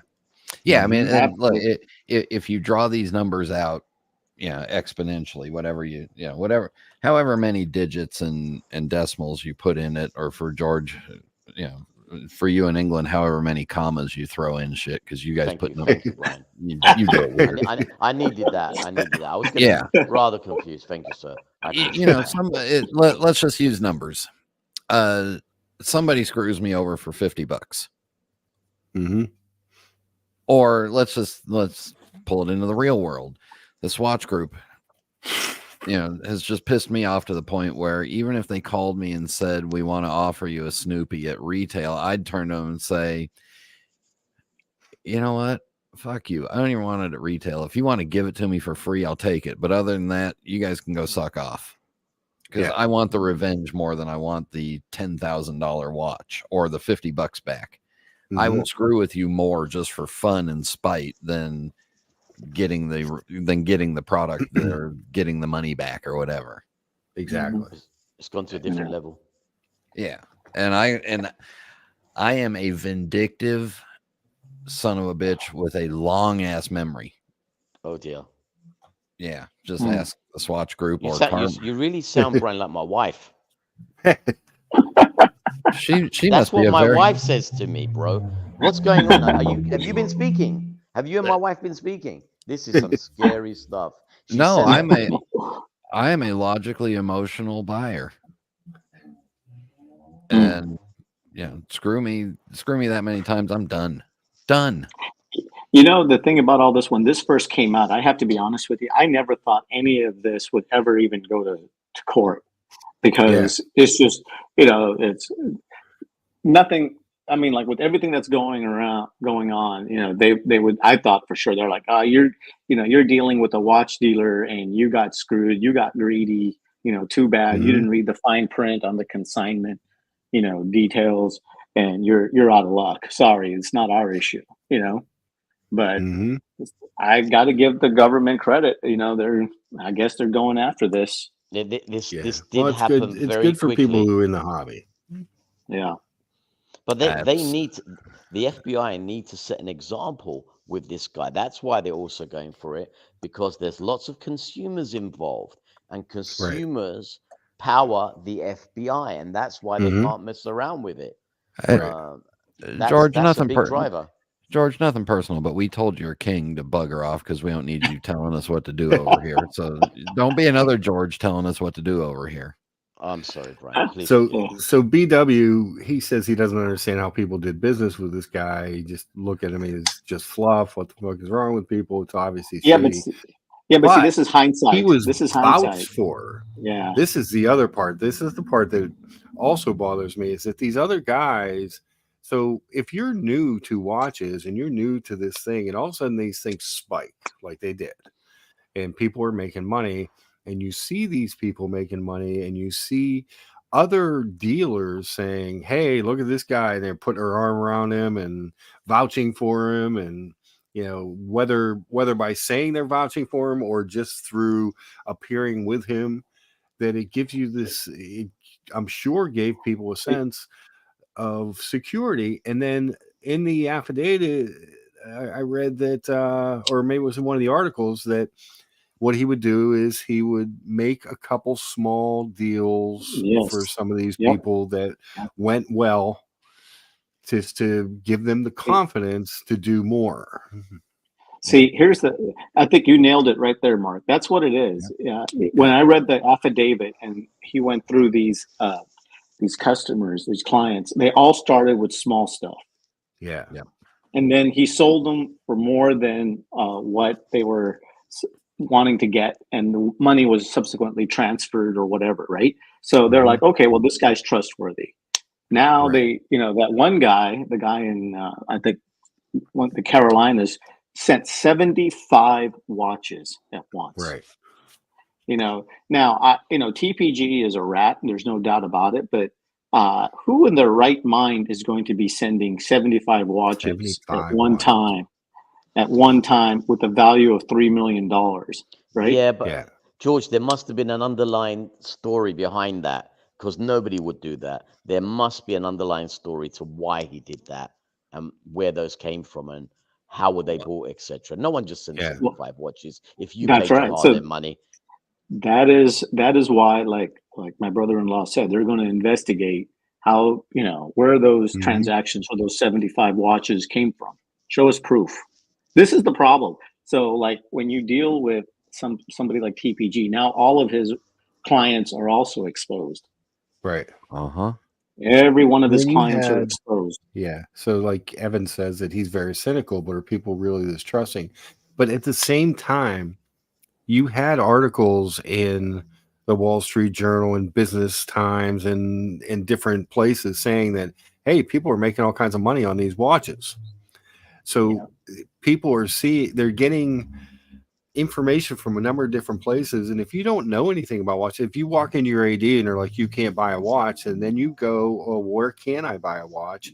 And you stumble across TBG, or you stumble across Luxury Bazaar and these other places, and you see these guys together, and you see these great, you know what I mean? You see, wow, this guy's driving a Ferrari. There must be something to it. Like it just.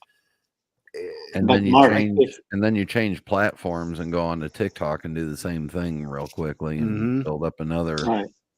Yeah. But what it comes down to is, what is that old Latin saying, caveat emptor? Let the buyer beware, right? You have to do your due diligence like in everything else in life, right? And I've actually spoke with TPG back in the early 2020 when he was first getting started. In January, when he just started his YouTube channel. I reached out to him because he was doing some sales and stuff, and I never discussed watches with him, but he was talking about coming up to the Northwest and having like a watch club in Southern California, et cetera, et cetera. So that was the one contact I had with him, and at that time he seemed very legit back in the early stages of TPG, right? And he was doing these videos, and at the time he showed.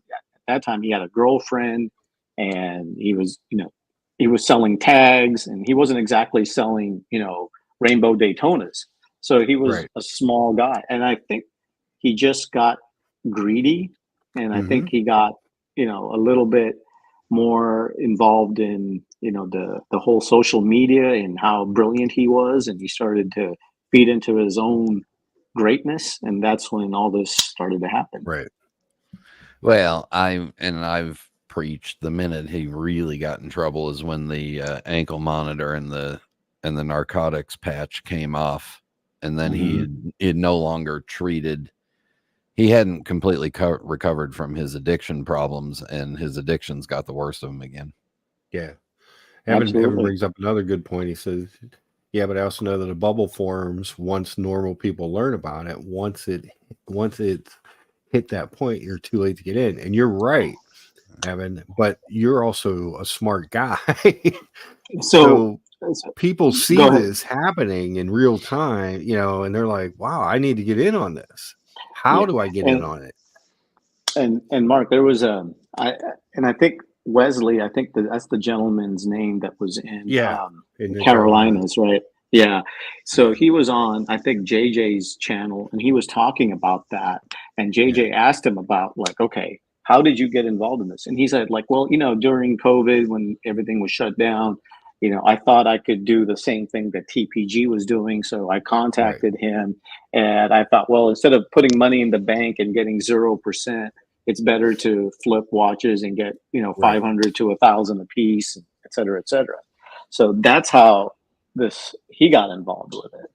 Right. And if you read the affidavit, basically TPG took like some of his watches, used it as collateral, received $300,000 of money from the bank, and then this guy found out, and he paid that loan off for $300,000. Mm-hmm. And you believe it, to get back the watches that were stolen. Right. So he himself is probably, I would say, the number one money lost in this whole scheme. And I was just doing some numbers on the back of my paper towel here, and I'm counting at least like almost 2.6 to $3 million that's owed to him. Yeah. Minimum, excluding the investors. Mm-hmm. That's a lot of money. That's a heck of a lot of money. I think there's more. I think they're going to add more charges on as they discover more stuff, and that $3 million is just the Wesley stuff. Right.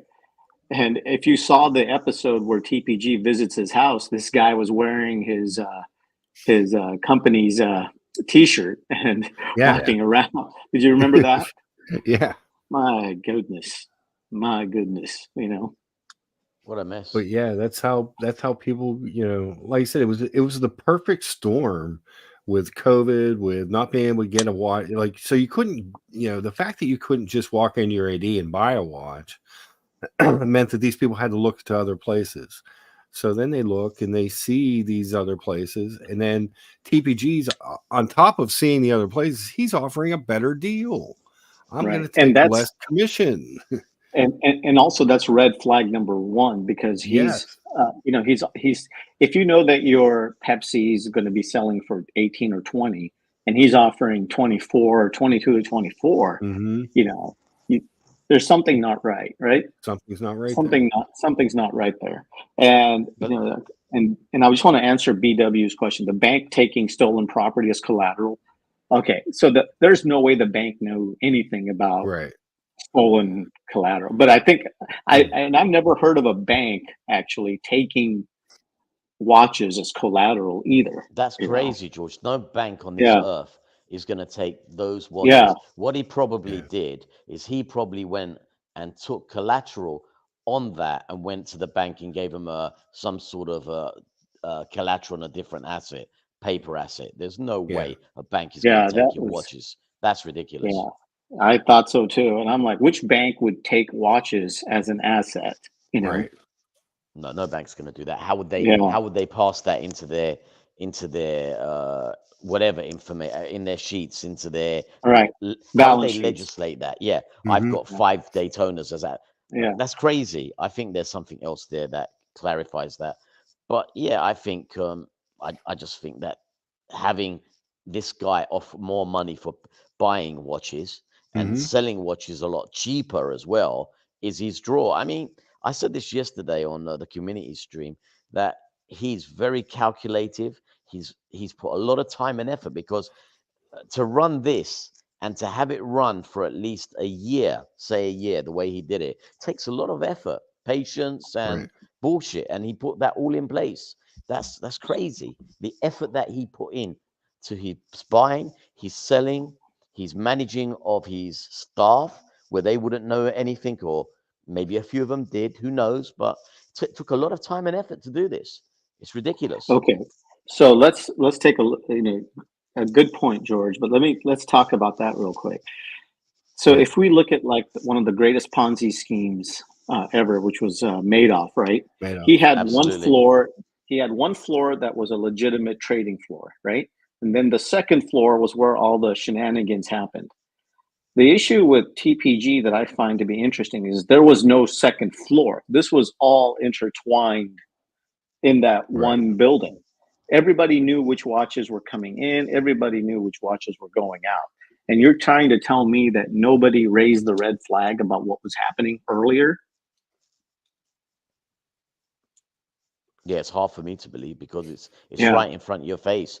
And if if somebody can see that, oh, we just paid this guy maybe 24 for this root beer or what have you, but yet we're selling it for 22 and a half or 23 and a half. And, you know, human instincts would tell you that something's not right, you know? Right. Or basically, hey, what happened to the 5980 that just came in? Where did that go? Right. Yeah, I'm looking for a customer inquiring for one of those. Yeah. Oh, it's not available. Oh, did you sell it? It's not available. That type of response. But I don't know. I don't know if he was paying well his stuff. He seemed to be looking after him. And I find sometimes when you look after your employees really well, meaning dinners, cars, good salaries, they somewhat, not, I wouldn't say turn a blind eye, but their bright lights are in their eyes and they fool them. Because he went and bought Darby a car as well, if you remember. Correct. He contract hired the car. Excuse me. He didn't buy it. But if my boss was to say to me, look, here's a contract hire car, your dream car, here's your dream job. I want to open a business and put you as a partner as well, which he did.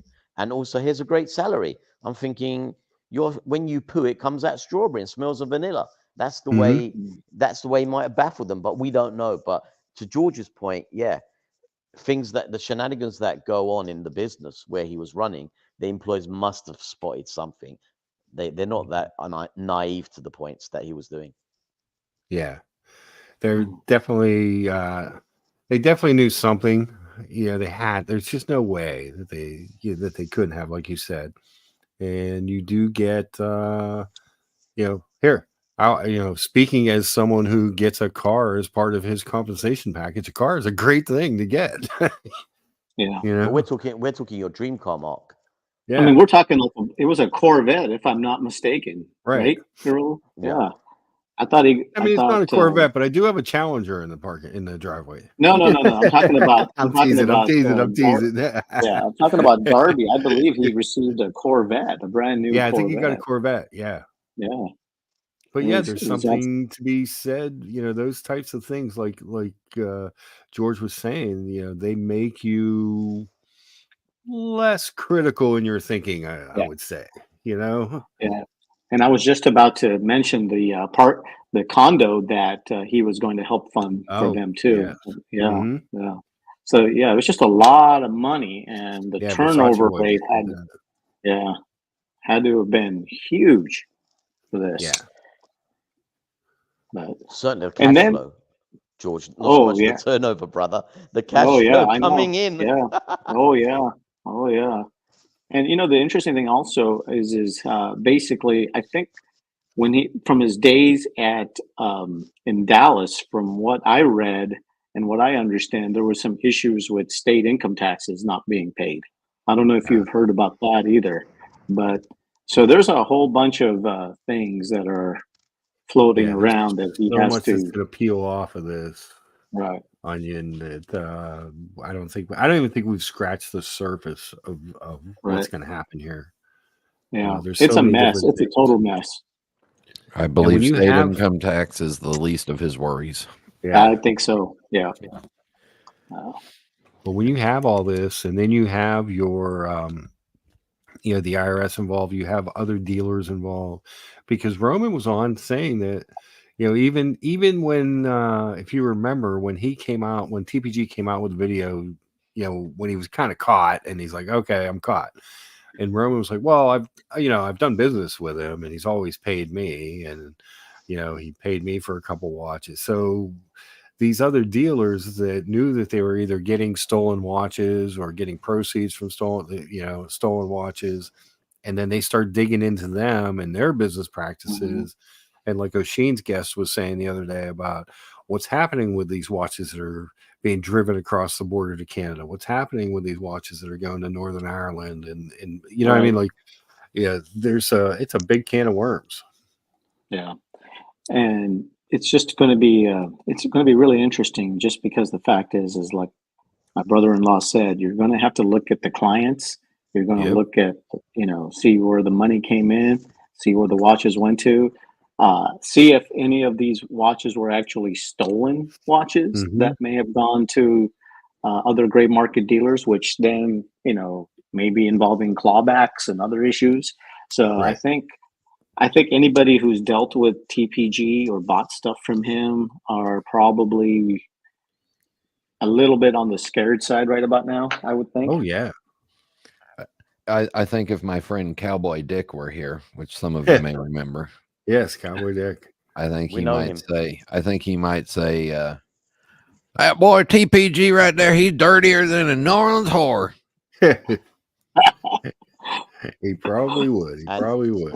And Brian, for us Brits, could you make it a little bit more clear and simpler what you just said? Yeah. For those of you that speak the King's English, what my friend Cowboy Dick said is that boy is dirtier than a New Orleans prostitute. And New Orleans is a place where there's a lot of them, and they're cheap. And they're cheap. Thank you for the translation, as always. The translation. George, it's as dirty as the River Mercer running through Liverpool. No, dude, why'd you have to go there? Why did you have to go take personal shots? We was going so nice.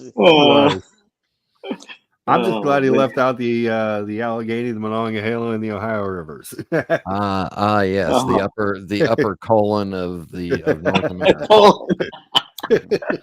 Oh my god! But going back to TPG, what would worry me is if I had genuinely bought, and there are some genuine people that are not watch people, they are business people, family people.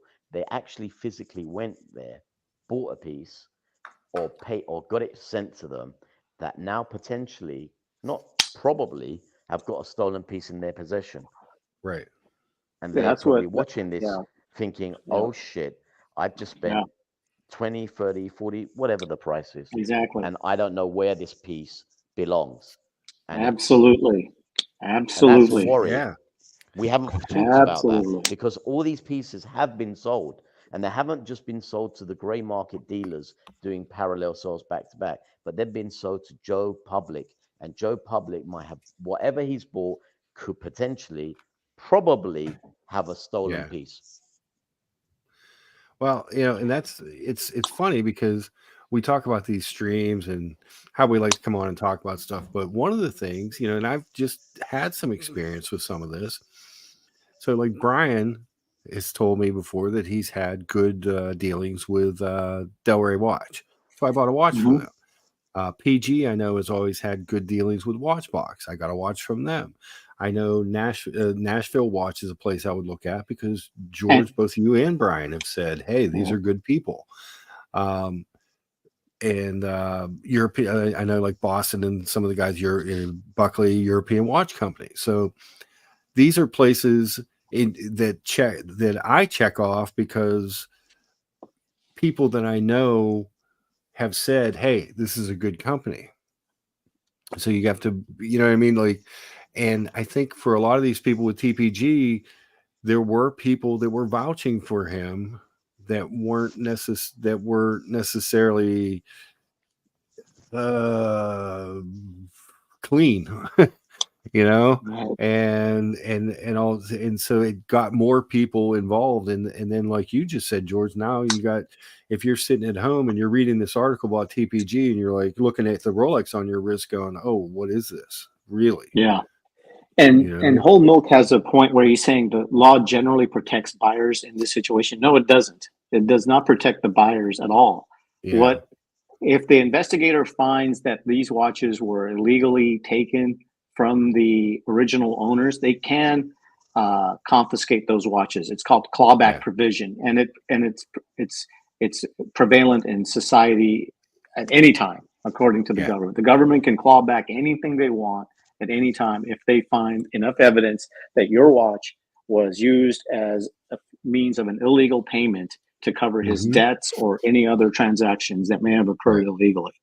Or they just arrest you for possession of stolen goods. Yep. Whichever one you would prefer. Yeah.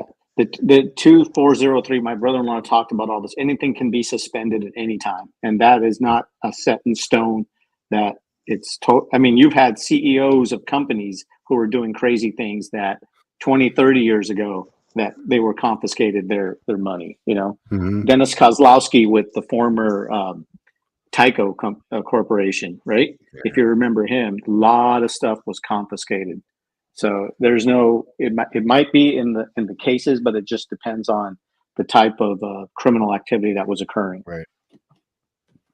And I wouldn't be like Gorilla Time said, I wouldn't be a bit surprised if there's a lot of people whose watches were part of a, you know, moved around in terms of payments and stuff that may be getting a phone call. Yeah.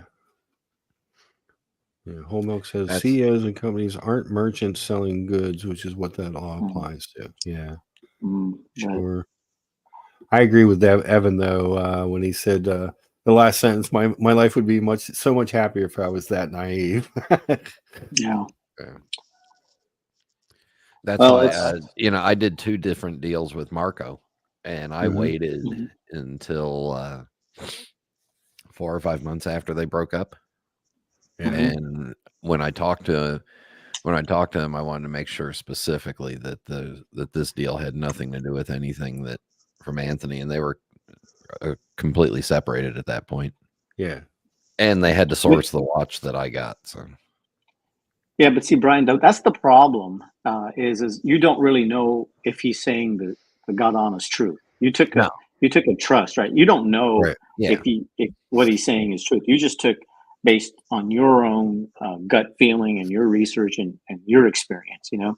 So I just think, like I said, I just don't know the gray market all that well. I only dealt with Nashville Watch. I don't know anybody else that, you know, to deal with. I haven't dealt with European Watch Co. I have dealt with Watchbox, but nobody else. So you know, Marco, I've always wondered a little bit about how much he knew what, when, and where, you know, he knew. Yeah.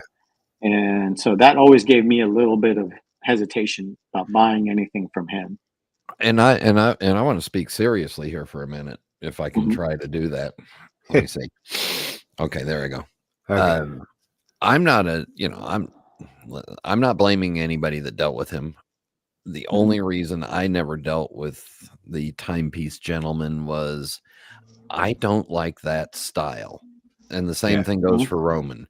Don't show me your house and your car. I don't fucking care. Right. I don't like that style that is showing how much they're doing and what they're doing.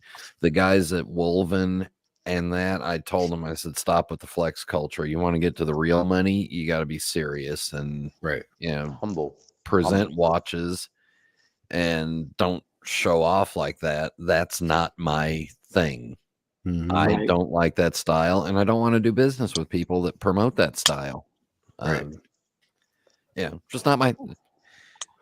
You know, and if you do business with them, fine. That's up to you. But you know, and like I said, with Watchbox, you know, that guy from Watchbox was in contact with me every other hour when I sent my watches over for the trade, you know, and so it made me feel good about the process. I knew people that had done business with them, and then here's this guy taking his time, and I'm not, you know, the same thing when I dealt with Del Rey. Fed dealt with me directly, and I'm buying, you know, a watch that lists new for $2,500, not nearly anything that's like one of his major pieces.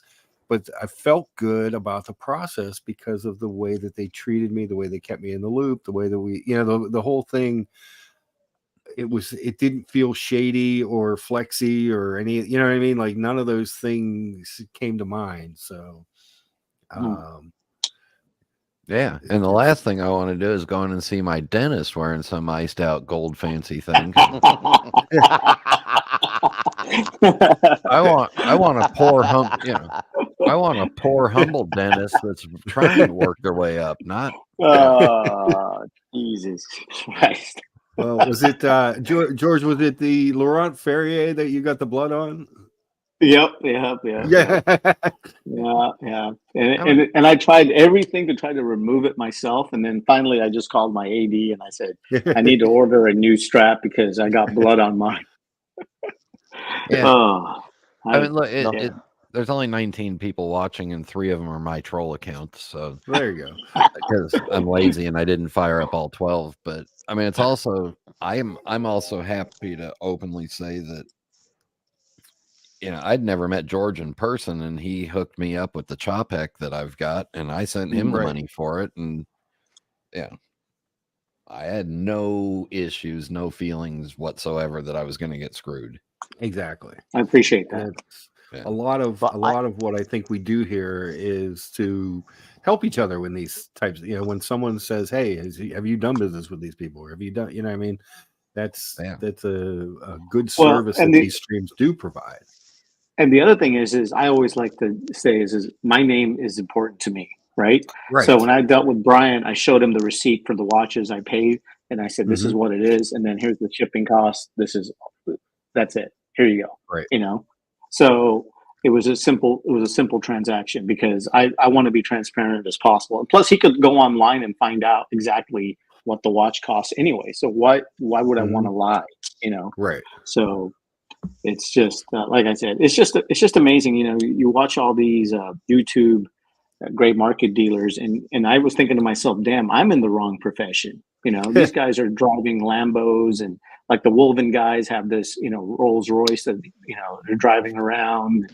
Yeah. And I'm like, George, something's not right. You know, George, nothing was ever right with these guys because simple mathematics prevails that they're working on a 10 to 12% margin, and they cannot justify hiring these cars, going out for these expensive meals. It was just trying to confuse a younger audience, not the 50 plus, because the 50 plus audience has already got the scars of life and you can't fool them. But they've been fooled they've got a younger audience that went and bought, and maybe some older guys that bought into the relationship that Anthony may have set up or any other great dealer. But I could see years ago this was a complete load of rubbish. You know, no one makes this the way they're living their lives are drug dealer lives, meaning that they're making crazy amounts of money, but they're selling products, and they're not selling those products in the numbers. They're not selling 20, 30 gold Daytonas a day. They're not selling 5 RMs a day to justify it. And the key thing is any smart business person is not going to go out and blow his money that he's making. He's going to keep it because he's investing in his business. This was all Hollywood bullshit to show this is what I can do.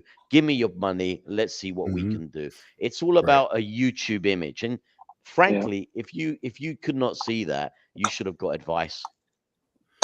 Yeah, but like they said in the indictment, he would start with small. You know, so even the people that were older, you know, like that Wesley. You know, Wesley's not a young. You know, he's got a business. He's established. He's done things. He did a couple small transactions, and started to trust him, and then went all in. You know, so if I can give a quick analogy, my brother-in-law, before he moved to the corporate side, he was a private attorney in West Palm Beach, Florida. And so you're saying you're saying he did a lot of Jewish wills and trusts. Well, he had a lot of clients who were of the Jewish faith, Brian, and a lot of them got hooked up with Bernie Madoff. Yeah. And he told me a story like many years ago, you know, after, you know, we had a couple of drinks and dinner and everything, and he said he had a client of his who had probably a net worth at when he first met them of over like $250 million plus, right?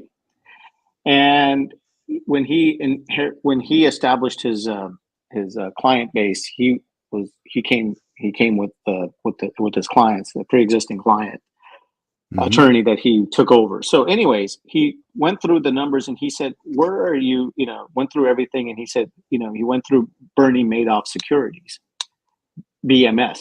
And he said, he looked at all the returns and he actually asked the client, do you not think this is really strange that, we just went through the 2000 downturn, that we were down 20% during the internet boom, 30% during the internet boom, that you had a positive rate of return of 8%. Yeah. How is this possible? This isn't possible. And this gentleman, this family was investing with Madoff for over 10, 15 years. And he just looked through all the accounts because he's an accountant by trade. And he said, this is amazing. This is all like 6 to 8% every year, and this is not normal. Anyways, the story ends up being very sad. They end up finding out this was all Ponzi. They end up losing everything. They don't have the house was, taken from them. They had to sell a lot of assets. And the sad thing is the wife at the age of like 75 at the time was doing Ubers. Oh, wow. They lost everything. Can you imagine losing $250 million? Shows you the power of trust, George. Yeah. And it shows you the power of illusions and bullshit. That's why I always, and I stress to everybody, double check, triple check everything in your life and make sure if it's too good to quadruple check everything. Don't go on face value on anything. Period. And whole milk. Did my brother-in-law clients own the Mets? Let's just say the Wilpon family was very prominent in the West Palm Beach area at the time. Yeah. So I can't deny it or admit to them, but I don't think it was them. It was a lot of other people as well. So, but the Wilpon family was shocking, So how much money they've lost with Madoff that ended up having to sell the Mets, if I'm not mistaken, to Steve Cohen. So it's the biggest thing. It's like I asked my brother-in-law, I said, why do you think that is? And he said it's psychology. When you're basically getting something and you're not working hard for it and it's just coming to you every year and you think this is real, you believe it, right? Mm-hmm. You believe it. So he said he had quite a few clients that got ruined, literally, financially, emotionally, spiritually, and obviously mentally. So it's sad. It's sad. So that's why the slow train's better than the fast train, George, hey? Always, Always. Unless you're Brian in his Ferrari driving beside it. It's funny because I was reading Jack Bogle's Principles of Investing a few weeks back, and he had a line there. It said, T-bill and chill. That's very good. I like that. Yeah. Because everybody knows he's the founder of index funds, but his other famous quote that he was involved with was buy T-bills and chill. Yeah. The tortoise always beats the hare. That's right. That's why we stay home during the holidays and we don't travel during the summer. Yeah. And we don't stay at the Wynn. We stay at the Cosmopolitan. Get secret pizza at the Cosmopolitan. Or for me, Brian, it would be Motel 6 next year. I can't afford them. Motel 5. You're laughing. You cats are laughing. When I first went to Vegas, I was a little youngster and we'd booked an economy flight to Vegas from London via LA. And we took a taxi from LA to Vegas. And that was a crazy thing that we did. But anyway, when we got to Vegas, we could only stay at the Motel 6. It's and when luckily for us, we'd had a good time at the blackjack tables at Caesars, and we got a suite there. But when we first landed, we were in Motel 6, baby. Yeah, had my wife not been with me, I would have been staying at Harrah's for $79 a night. But I'm dead serious about this. One of the best places, one of the best ways to, if you're worried about having expensive watches and being out and around, be in the places where they normally aren't, because then everybody thinks they're fake. Mm-hmm. Yeah. You know, in an analogy, Dr. Bob actually makes a good point. He goes, I get 20 miles per gallon when he's driving slow, but 11 when he's driving like a maniac. True. Evan says you might get lucky once or twice, but dollar cost averaging is the most successful for an average person. Yeah. Yep. The quick buck is, well, Evan, you said earlier, once people catch on, then the bubble is going. So like once it becomes, you know, a thing, you know that the true high times are almost over because everyone's heard about it at that point.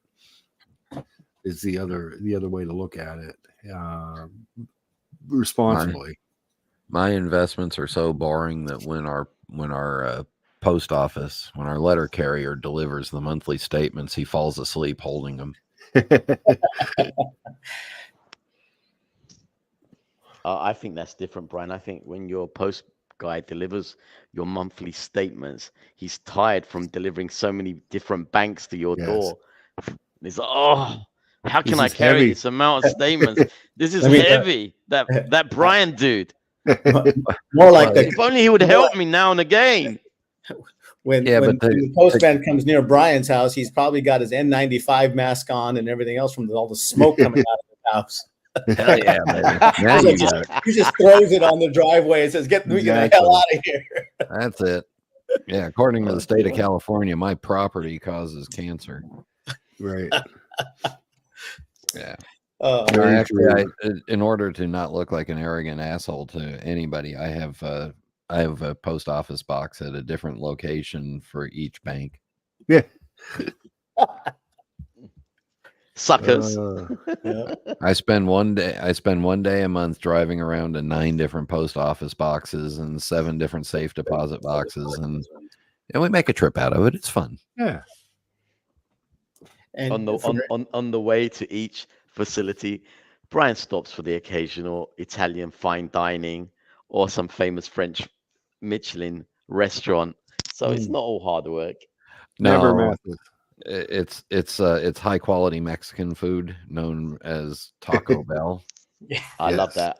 You know what? You can take the piss and joke about with that, but Taco Bell in California tastes totally different, and it's the best compared to anywhere else where they sell that. I love Taco Bell. I'm a sucker. That's the one fast food.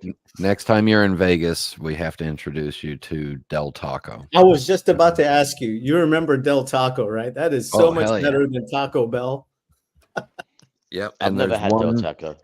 There's a Del Taco on the strip right next to, in the same building as the M&M's World. So much better. Yep, so much. I agree with you, Brian. So much better. Yeah. Well, I think we killed the TPG segment of it. Yes. Oh, we killed Mark. He's hungry again. Yeah. I guess next step would be the digital. Next step is the digital watch vault. I don't understand the digital watch vault at all. I am like, because I just had to do it because I flipped my watch collection, but I had to get appraisals, jeweler appraisals from the watches. I wanted them appraised at retail value, in case something happened to them.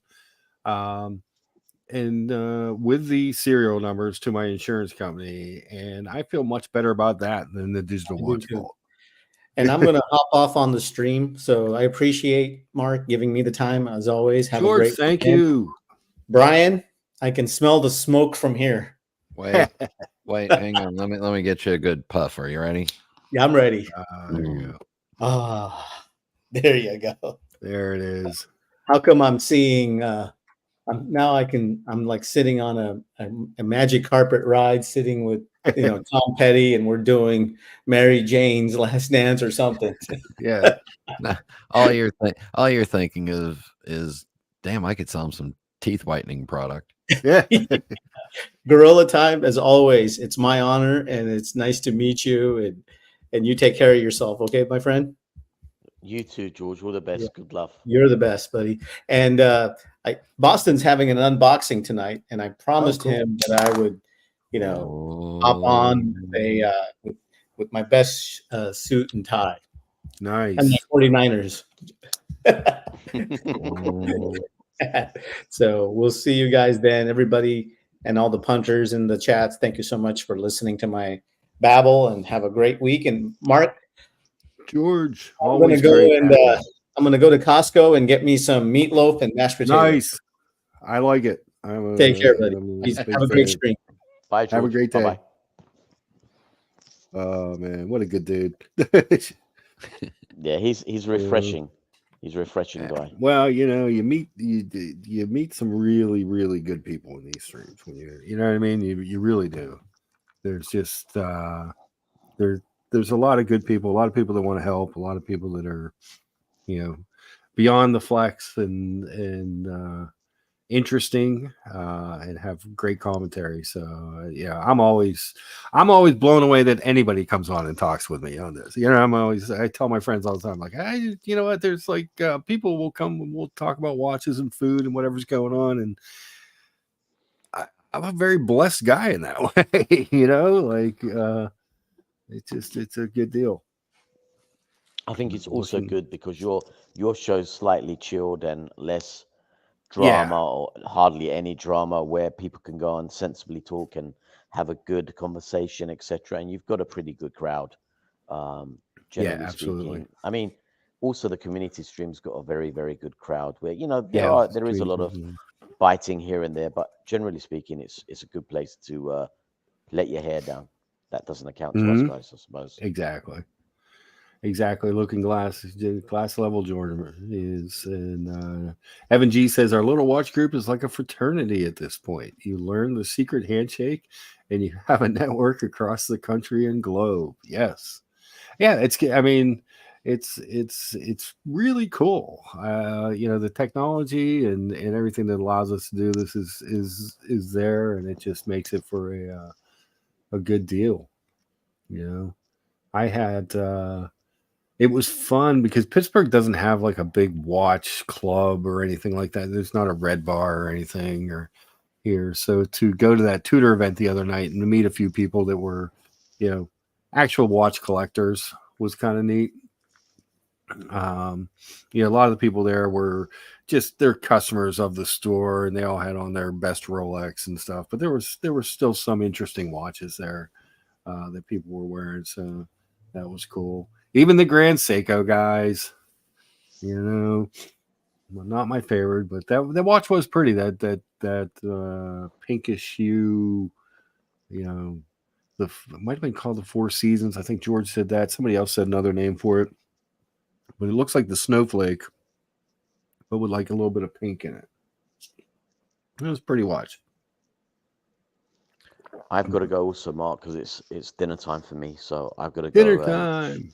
Yeah, I'd just like to say thanks for having me on as well. And George, thank you. I look forward to seeing you on the streams, and also you're on next Sunday as well, I guess. Yes. Perfect. Thank you, sir. Brian, all the best. And George, let me just say, God save the king. No, I would never. No, I would never ever say that. I'm a Queenie. I'm a fan of the Queen. This is a long story. I'm not going to go into it. But God save you guys. Forget the king. God save you guys. Lots George, of love. Thank you so much. Enjoy your day. Bye. Have a good dinner. Bye, guys. All right. Bye. Oh man, those two are great. Well, we got rid of the Georges. The Georges are gone. Those two are so good. You know what I mean? They're so smart and so and funny at the same time. You know what I mean? Like, it's not just all serious talk. They're just good dudes. So, Brian, have you been able to see where is it? This watch yet? The 5-link Tudor? No. Master chronometer? I might have, but I don't care. So I probably walked. Maybe if I saw it, I walked past it because. Well, what my hope is that they're going to do all of the 41s in this new case and bezel and movement. That they're all going to be the master chronometers. The case is slimmer than the standard, and the availability of the, don't call it a Jubilee, call it a 5-link bracelet, was nice. It was actually a pretty nice watch. It wore really comfortably. If they had left the date on it, I would have been okay with it. But yeah, no date, no need. Sorry, no date, no need. Yeah. Harrods, which I have the Harrods edition, and Harrods has now pissed me off because you can now purchase it directly from them online. Oh, can you? And it looks like it's about $500 less than what I paid for it in London. Oh, those rat bastards! Because they're shipping it out, so you get the VAT back and yeah. Interesting.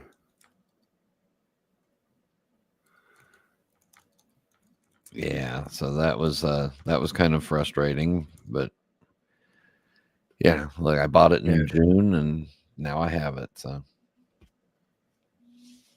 Heaven says if they would have just shrink the chrono to 13 millimeters thick, it would be an absolute winner. I heard they're also working on an in-house chrono movement to not have to rely on Brightly. Yeah, because that is a chunky watch. Even on my big ass wrist, I was like, "Ooh, that's a big watch." Because that was one of the other ones I tried on. The FXD was not that impressive. Part was the strap. I didn't care for it, and it was the strap's so small that there's a big, huge hunk of black. They said you could order an extra large, but it was kind of awkward to put on because you're feeding it. It's like it was just weird. I almost dropped it putting it on, but I mean it wasn't a bad watch. It was kind of cool, but was not my favorite of them. I really like that. I really like the new 41. Yeah. Slab side case makes it feel even thicker. If they stepped the case and had some sort of shape to it, it would be more manageable. Yeah, the GMT is a big hunk of metal on your wrist, and if they would have put the T adjustable strap on the 41 instead of on the 39, I would have been all over that 41. So the 39's got the adjustable bracelet. The new 41 with the Metis movement does have the T in it, the T class. This one, all of them, even the Oyster one. Yeah, but the GMT doesn't. No, the GMT doesn't, and it's like I said. I like a big watch on my wrist, and that's just it's big in ways that you don't want it to be big, in thickness and heft, and I don't know. It just didn't, wasn't as crazy. But I like the look of the opaline dial though. It was pretty. Yeah. No, the opaline dial it's a good looking watch. I just wish they put the adjustable bracelet on it. Yeah, I keep thinking that for about $3,000, 3,100, you can find the Black Bay Pro, the 39 GMT. Mm-hmm. You can find those, and I think that's a really good value on the pre-owned market for a lot of watch. GMT and Chrono still don't have the T fit. When they do come out, I might just go with the bracelet from my AD. Yeah. Scott Wexland says, have the Diet Pepsi GMT and love it. Fits my 7.375 wrist just fine. Yeah, it fit my wrist too. I mean, I'm like 7.6 and it fits.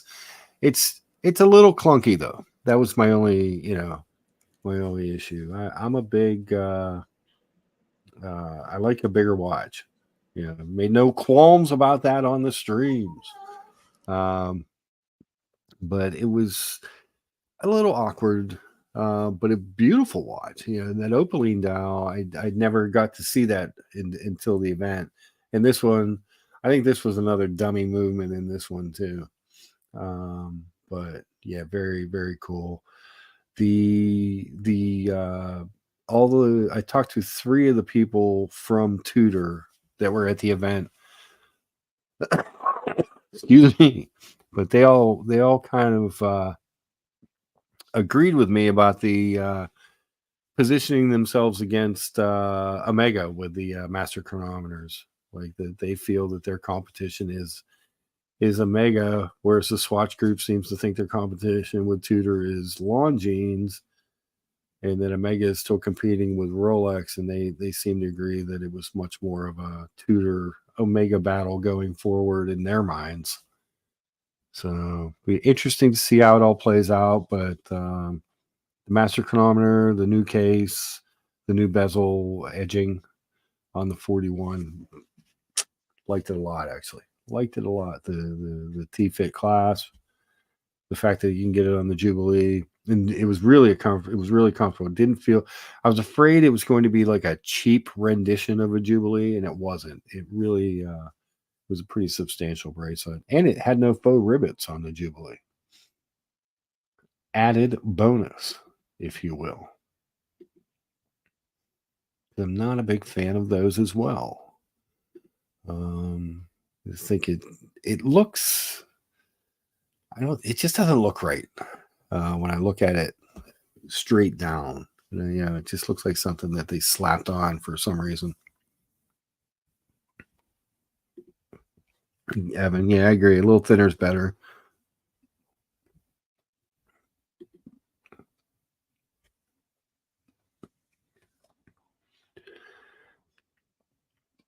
Looking Glass had the Black Dial Black Bay GMT and loved it. Had to pass it on when it got the 116710 LN Black GMT. I don't blame you. So there's a perfectly good comment right there. Is how many watches can you have that replicate the same function? And yeah, I've got the Norcane with the white dial GMT that I look at, and if I wanted to get the Tudor version, I'd probably be able to sell my Norcane for a big loss. And really, for what? To wear it around in a foreign country? Yeah, exactly. Or Pittsburgh. Yeah. Or Pittsburgh. Which is much like a foreign country. Yeah. Yep. It's interesting. Have to be around here. Like I said, I wish there was a little bit more of a watch deal around here. But yeah, it is what it is. Big news is that I got permission from my boss to take a Monday off in December.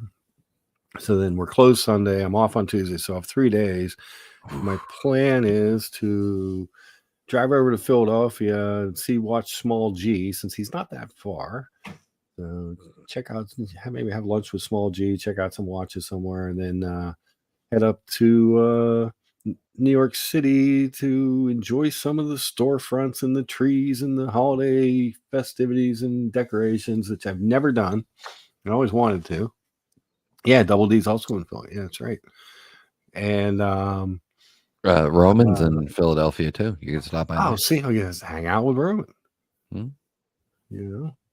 I have to glue some plastic hair on in a point and grow out my beard. Logan says Small G is a great guy. He seems like a great guy. Yeah, he's always taunting me. Not really taunting, but like, hey, you're not that far away in Pittsburgh. Why don't you come out here sometime? So we're gonna make a little excursion and have some fun, meet some people. Would like to, obviously, if Buckley's around, Kevin, Tim, OC, when I'm in New York City, I'd love to meet those guys, Double D and Small G in Philly. And what was that other guy's name? Tony. There was a Tony out there that was hanging out with those guys. He seemed cool too. So yeah, it'd be nice to see some people. I didn't get to go to the Vegas or New York City, New York watch time. So it'd be kind of cool to see those dudes. You could go look at that IWC Aqua Timer that I sent you the link to. It's true. I could look at that one. Yeah, that one is in Philly with the Steeler bezel on it. Yeah, do not wear your Steelers jersey in Philly. Yeah, they hate that. Yeah. They're not fans. They are not fans.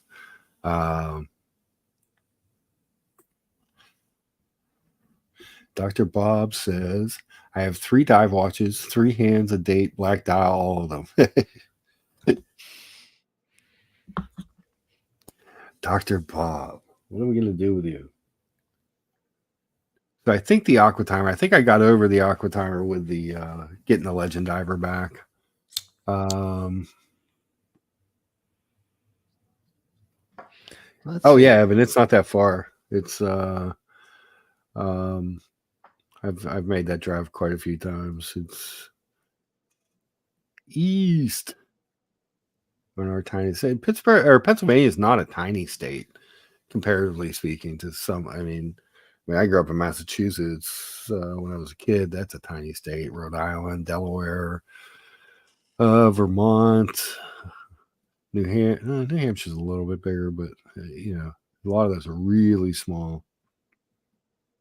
But yeah, so not a bad drive. I could even stop at make a pit stop at State College, Pennsylvania, my alma mater, who lost miserably to Michigan yesterday. But on the way out, just make a few stops and just make a nice couple-day trip, I'm proud to announce that I am now down to 5 true GMT watches and 1 dual time. Well, there you go. See, you're making progress. But I thought you wanted all of the GMTs. Oh, I went and visited my my 2 ADs yesterday. Okay.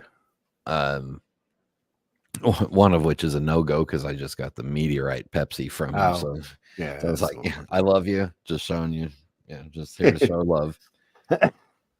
The other one, I refined my request to 1 GMT, 1 dual time, and then 1 other watch. Okay. And then what do I have coming? I've got 2 watches that should be in by the end of next week. Ooh. If all goes well. Okay. Interesting. If all goes well. Just see that. Yeah, it's funny. I was because I'm not looking till I think I told you January or February to move on the next one. And one of the ones I'm considering is the IWC like you got. The Formula One, excuse me. And I've seen used ones, so you can buy them online now. Yeah. Which you couldn't before. It was a boutique edition, but you can buy them online, and they're cheaper than the used ones. I think it's like $8,300 for a new one. And when you look on like Watchbox or European Watch and places, they're all like closer to $9,000. I was like, ooh, they must not have gotten the memo yet. Well, you just got to make sure that you so you got to make sure of 2 things. One, if it comes with the pink strap, that's the Miami edition only. Okay. Yeah, these were the green strap. Yeah, and 2, you got to make sure if you can get it, you're gonna have to pay taxes on it. So if you can get it in a non-tax situation, pre-owned, yeah, absolutely. Yes, I still have the green GMT, the gold green. You still got the golden green. Good. Yeah. Scott Waxman, I have to wait till next year as well for my next watch. A new furnace installed in September took care of that for me. Oh, yeah, it's hard. I was so I had to dip into a little bit of my extra because I was off work a little bit longer than I thought I would be. But that's just want to make sure you get all that caught back up before you go buy. Like I said, I don't finance them or put them on credit cards. If I have the money, I'll buy it. If I don't, I won't. And but that's what keeps me at my price level too. It's a built-in security measure for me. But I get it. Yeah, when something comes up like a furnace or furnaces and hot water heaters and general plumbing. I redid the bathroom before I lost the other job, and that was done. So I always have something at this big old money pit to do. But what are you gonna do? I like the house. I like the yard. I like the dogs. I like the neighborhood. It's quiet. It's peaceful. And safe. Never feel like I'm going to come home and all my watches will be gone. And I'll be like, why didn't I list them with the digital watch vault? Oh. I don't get the concept of it. I don't get why it's a good thing, I guess. I have not looked into it enough to have a valid, informed opinion. Yeah. So. Yeah. Nor do I want it, because I buy watches from, gray market or secondary marketplaces. I really don't want to put my watches on there, because what if somebody reports that they owned my watch and it was stolen? And how do you handle that? Exactly. Yeah. I don't know. There's if I listed the ones that I bought from the ADs, sure.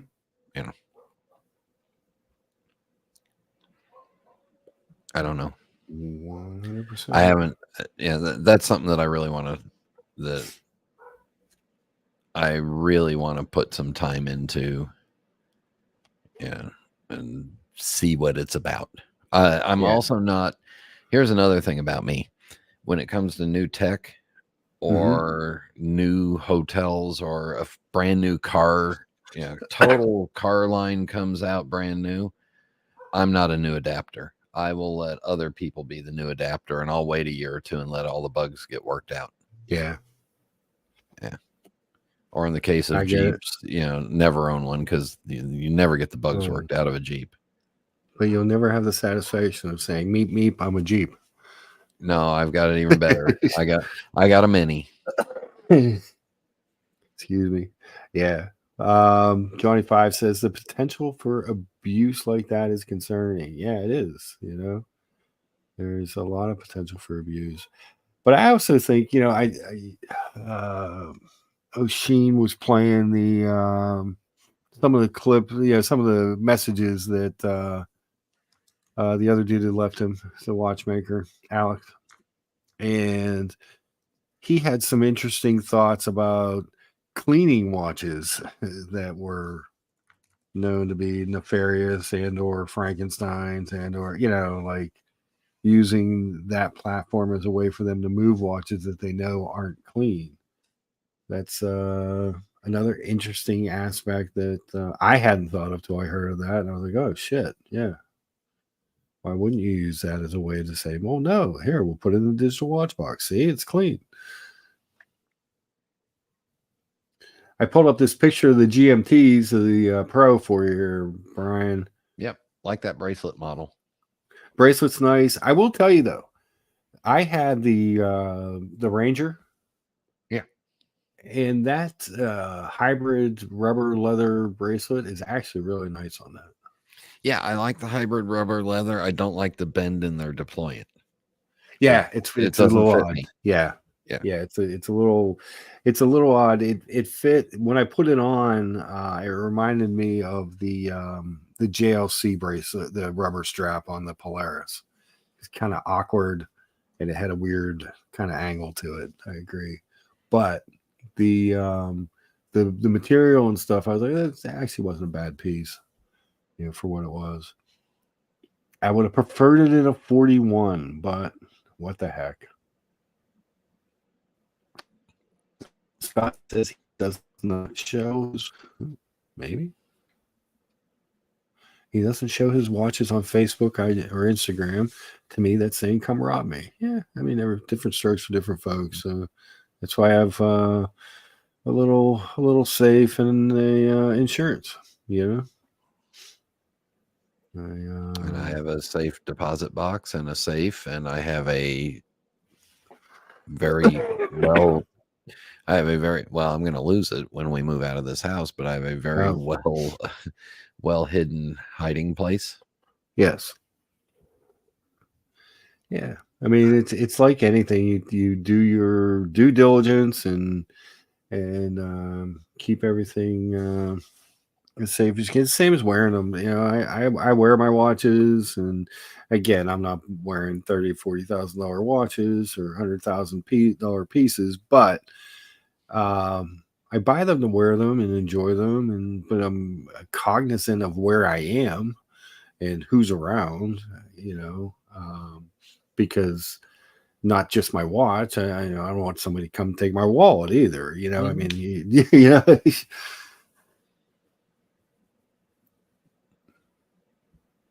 Oops. Push the wrong button. Evan doesn't want to flaunt his wealth. She says, I don't post photos of watches on my social media, mostly because I'm doing much better than most of my friends. And I don't want to come off like I'm flaunting my wealth. That's another piece, you know. Yeah. That's another piece of it, you know. And everyone's got their own, you know. I like to take pictures of them and post them. But a lot of what I do, so I have 2 Instagram pages. The one is just for the watch channel. So that gets a lot of watches, you know, more than the other ones. But we did also, let me see if I can find. This was just the other day, too. It was. Where is he? Maybe I didn't save that one, but it must have been on the other page. But the other day was Gotcha Day for Sherman, the blind double dapple dachshund. Yay. We've had him 6 years now. Yeah. He's great. He's so hilarious. But yeah, it was Gotcha Day for Sherman. I've had him 6 years. And for those of you who don't know, he was born with microphthalmia. He was born blind. The breeder was going to put him down. Somehow they got him out of there to a shelter. I got him from the foster. He was with a foster family because he had he was getting bullied he was tiny when I got him, and he was getting kind of bullied by the other dogs for his food and treats and stuff because he couldn't see. So it's easy to take advantage of him, you know. But he's a good boy. Sherman is a great dog, and like I said, if you saw him walking around the house or around the yard, you'd be hard pressed to know he was blind unless something was moved. If I feel like I pull a chair out and don't push it back in, I feel horrible because he walks right into it. You know, he's got his areas mapped out, and he cracks me up. Good dog, Sherman. Does he have a friend named Mr. Peabody? No, but he should. He should. Looking Glass says you don't try to snatch a watch in Alabama unless you got 12 friends already picked out for the procession. Good call, Scott. Thank you. Sherman's cutie. BW, how's BW today? Johnny 5, yeah, Sherman's cool dog. He's real chill, real lovey. Doesn't really bark much. He whines when he wants something. Ugh. So the house is, I've told you guys before, it's built in 1882. It's an old house, so it's got an old register heat. And Sherman has learned to put his front paws in his little bed and kind of kick it over to the register to sleep at night. Cracks me up. You're like, yeah, you're pretty industrious there for a blind dog. Oh man, it cracks me up. And then went and voted. That was always fun. And I bought new sunglasses. What do you think of these, Brian? Now playing the part of Daniel Katz. So I had a pair of carbon blade Oakleys that had the iridium red lenses, and I don't know what happened to them. I can't find them. So I had seen this pair of Maui Jims at the mall once, and and I thought they looked interesting, and picked them up the other day. Well, I went to look at them, and I was like, I'm going to check out those sunglasses, and they're super light. I couldn't believe how light they are, and I just liked them. They were cool. I was like, all right.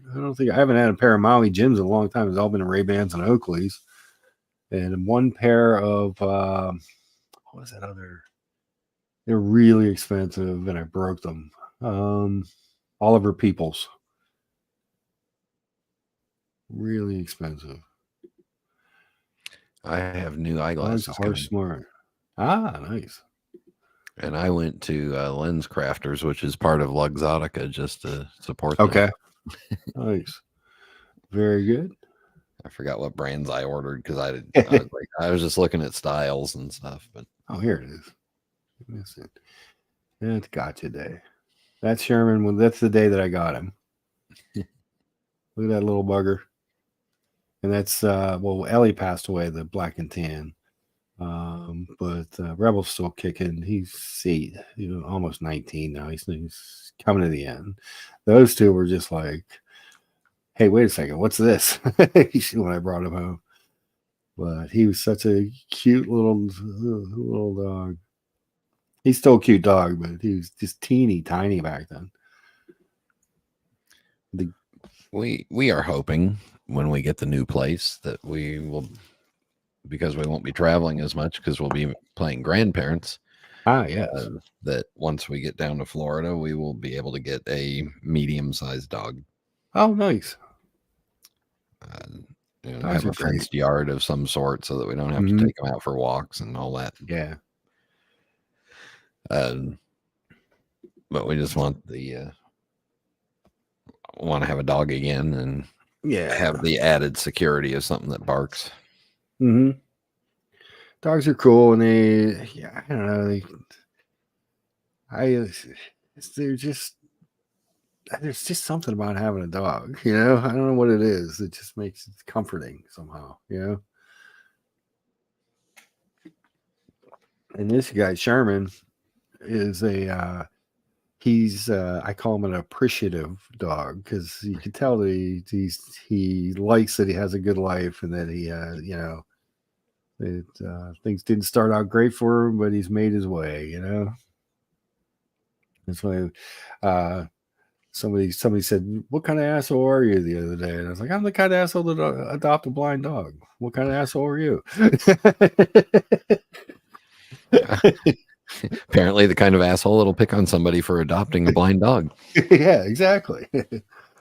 Looking Glasses. Lens Crafters has Cassation Suite. I just got a card in the mail. I don't know for what. I did not look at it yet, honestly. Just got it in the mail yesterday. Cool. I need to get a pair of what I really need, and I should go to like a Lens Crafters. 2020 my whole life. Now I can't. I have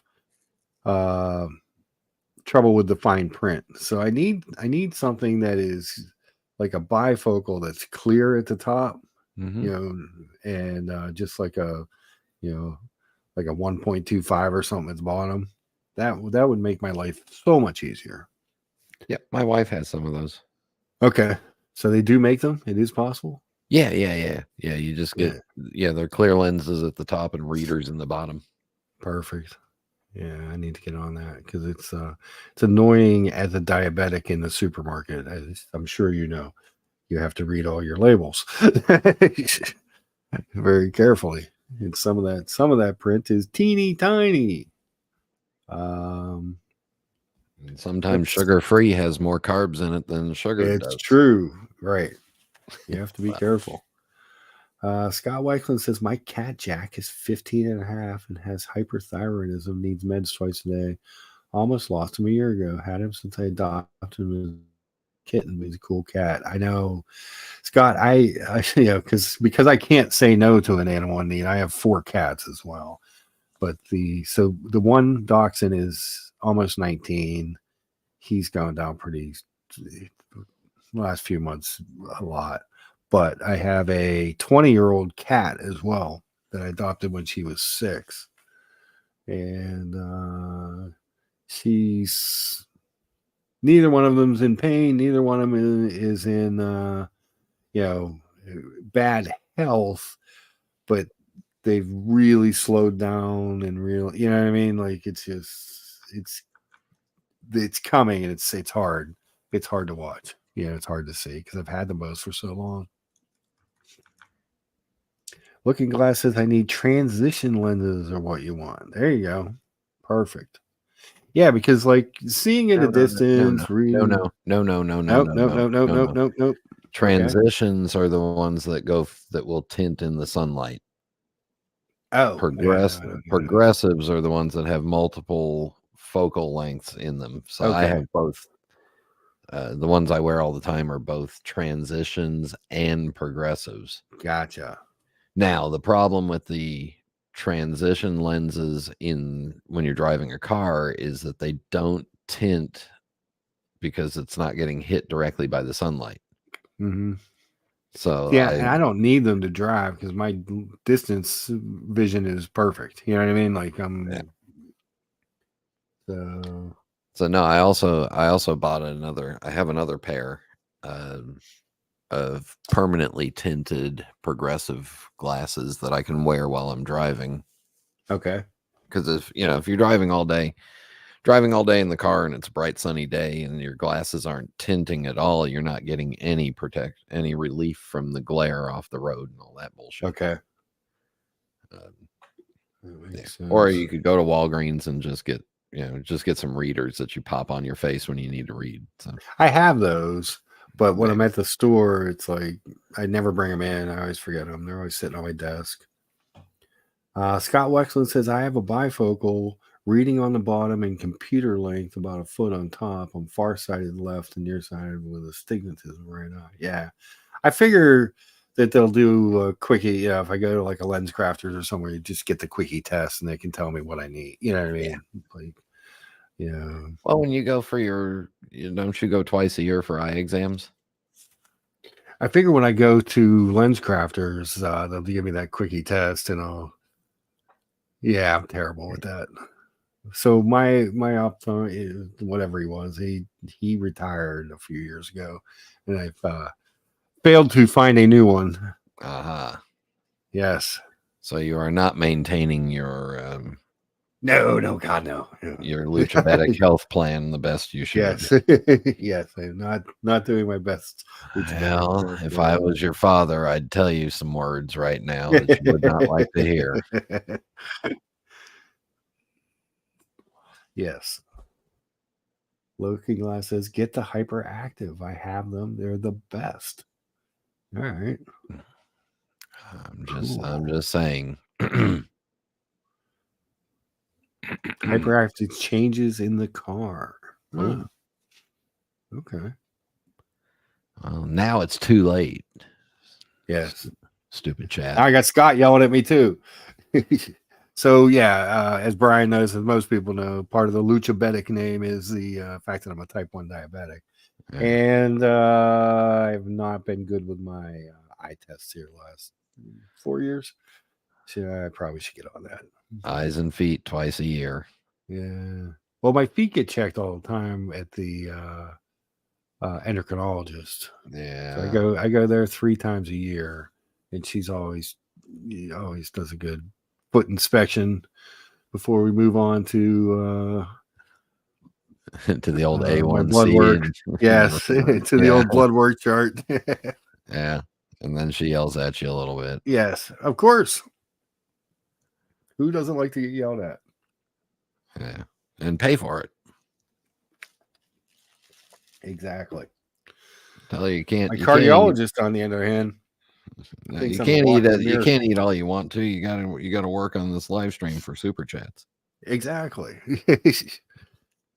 My cardiologist thinks I'm a walking superhero because they told me I wouldn't be back to work for 12 weeks, and 2 weeks in I was begging to go back. They finally let me go back after 3.5 weeks after having the heart valve replaced. I was like, look, I'm bored out of my mind,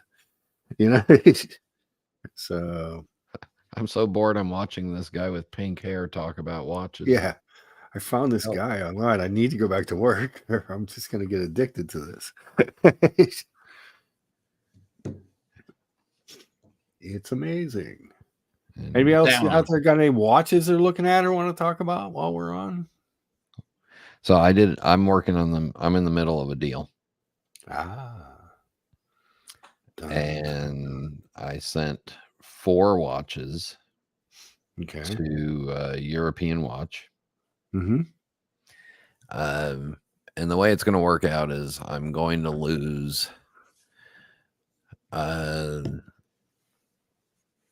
in cash out of hand for the 4 watches that I'm sending. I'm losing. I'm doing the math quickly in my head because the percentage doesn't sound as bad as the whole number. There you go. I'm losing about 15%, 16% in the value of cash out of hand. But I'm also getting rid of 3 watches that are really only made for leather straps and have water resistance of like 3 meters. Right. So you were talking last week about the plan to. Yeah. So that will leave me with 1 watch with very little water resistance. The rest have got at least 30 meters, which is, fine for the rain and stuff like that. Right. So those 4 watches are going there. I've got 1 watch on hold at Nashville Watch. Okay. That kind of fits into the interesting and potentially has a good upside in value, and he had it priced right, I think. Okay. And it works with the new lifestyle of rain and sweat that's coming to us. And then through a member of the community, I have a watch coming that I've been looking for a while.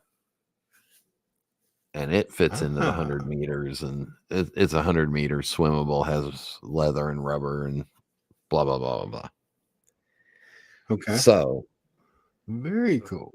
If this all goes well, and then I've got a couple, I sold off 1 watch privately to one of the local guys in the watch club. I've got 2 more watches that I've got a list on. I got 1 more watch that I got to sell locally because it's one of the watch club editions. Or I'll just keep it. Not a big chunk of money. So. And then I've got I still have the Tiffany dial GMT to get rid of. Oh yeah. Which is proving harder than I thought it would be. So, or I may just keep it. Speaking of watch sales and European Watch Company, remember I showed you this watch last week and it had been sold? Yeah. It's evidently not sold. It's relisted. It's back. It's back. Yep. It was like I saw that. I thought actually inadvertently I was at work and it was slow, and I was like, let me see if anybody's got something new, and I started typing in European Watch Company, and the prompt came up. I just hit enter, and it actually took me to the IWC page instantly, because that must have been what I had the last one I was on, and I was scrolling down. I'm like, hey, wait a second. I remember this watch. It was in the sold column the other day. Brian was just telling me why the funky date I would like. Yeah, with the big hand. And those big hands are so easy to see at night without glasses on. Yeah, and I like the shape of the hands. I like the fact that the Arabics are applied on this one, and as is the triangle. I mean, it's just kind of a cool watch. Yeah, it's just the little bit of red on the sub-second, and that date just gives it enough to set it off. There's a lot to like about that watch. I have no argument with that. Yeah. but just kind of nice. And it's one of 500. They made 500. It was a Jour Air or something edition. I can't. Some French thing. Yeah, some Swiss airline. Like, I can't remember exactly what it was, but very cool looking. Yeah, 1 out of 500. And 6 bar on that one, which is what they always were. Box and papers. I mean, it seems like a pretty good deal. I know they have a new one on WatchMax and I think on Joma Shop, and they're asking like 9 for the. Now these must be really old stock new ones, because they haven't made that watch in a while. But I think the original list was like 10.2, and I think these guys, and I think Fed has one now too. But I'm not crazy about the band on the one at Fed's for around $6,000. Well, European Watch has one of the carbon fiber dial AMG ones. Oh, 43 millimeters. It's a big one. The big one. The big 43. How far down is it? Second or third from the top. 1, 2, 3, 4, 5. I lied. 6 from the top. There it is. Titanium one? Yeah. Or was it Spitfire? Pilot's AMG titanium. Yeah. That's got the dial's made out of carbon fiber. Oh, cool. Really looks good in person. Yeah, it does. Unfortunately, it's made for AMG, but yeah. Apparently I got over that. The things you can get over. Oh yeah, that was cool. Yeah. The dial looks great in person. Yeah. I would have probably come pretty close to buying one, except it's a 43, so it's a lot. The one I got is 41, and it's actually wearable for me. I'm a bit of a delicate fellow. I mean, dainty. Dainty. Yeah. He's dainty. It's got all the stuff. Yeah, it's good looking. $7,950 doesn't seem like a bad price on it. No, 2022. Like 91, 9,200 new. Yeah. Plus tax and delivery. I wonder what the lug is on it, because the lugs, does they have it on here? If it's around 50, that's really wearable. Even at a 43. I bet it being a 43, I bet it's more like 51, 52. Okay. It's long. Yeah. So it's long and wide. It's long in the lugs. Just the way I like my women. Long and luggy. That's good looking though. I don't think I've ever seen the one with the carbon fiber now. I don't know that I paid that much attention to them before. I kind of like this basic looking pilot's watch too. Mm-hmm. But if I was going to get a 43, I would want the complications. You know what I mean?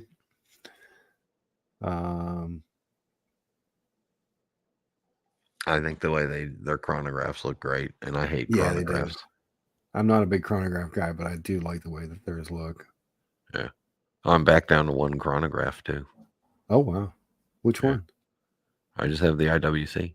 Oh, okay. Oh geez, yeah. Well, duh. Yeah. Yeah, there's a lot I like about the IWC brand. Plus, it was founded by an American guy. There you go. I don't like the Yanks. I think the guy was from Cleveland. Oh, that bastard. I'm out.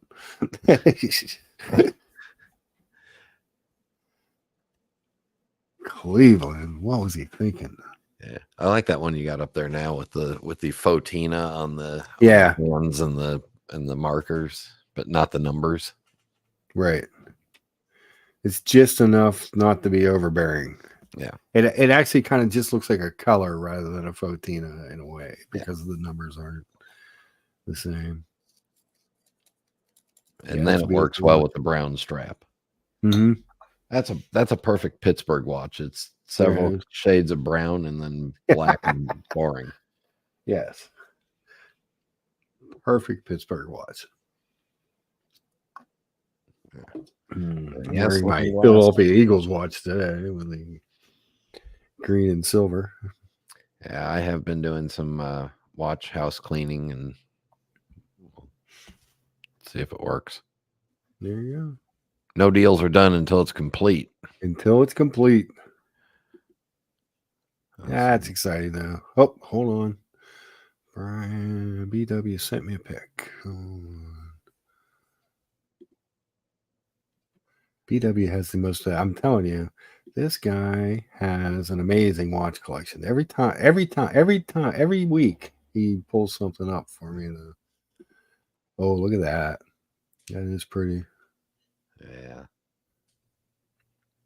That's an older school. Yeah, that's an old. I'm not so much a fan of those hands. I have a thing for sword hands. Yeah. I think sword hands are sexy. There's something, I like the hands better on the other one.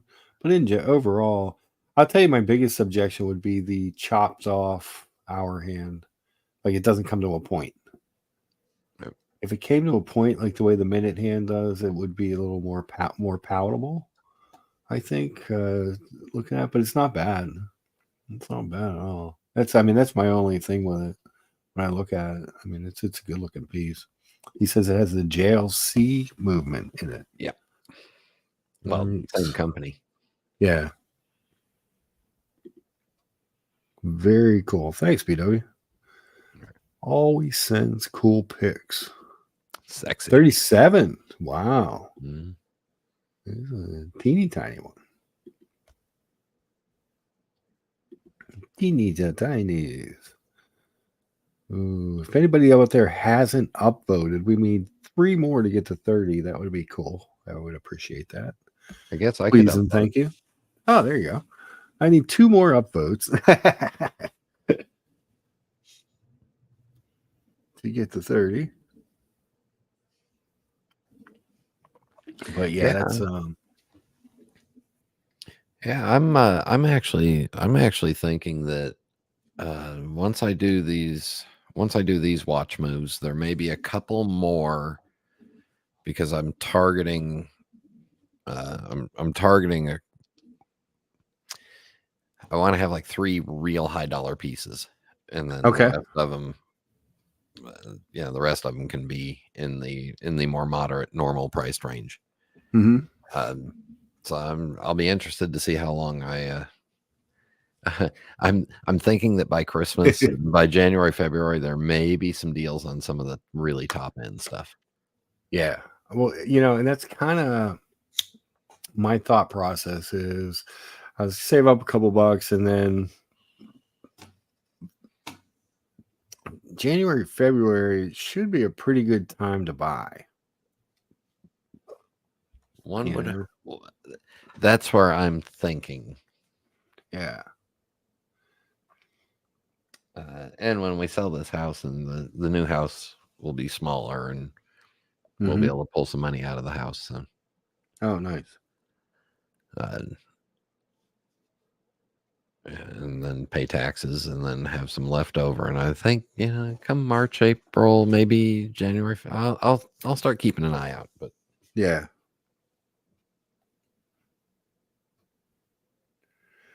I don't know what's happening in the game, but evidently Pittsburgh has scored a touchdown in the first quarter. I'm not sure I really believe that. But they're up 7-0 on the Packers.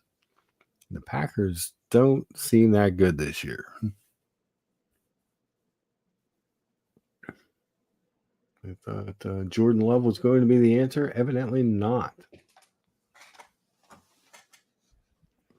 BW says he wants a White Explorer 2. I love the White Explorer 2. I know Mathis would argue that the black is the best Explorer 2, but that white dial Explorer 2 is good looking watch.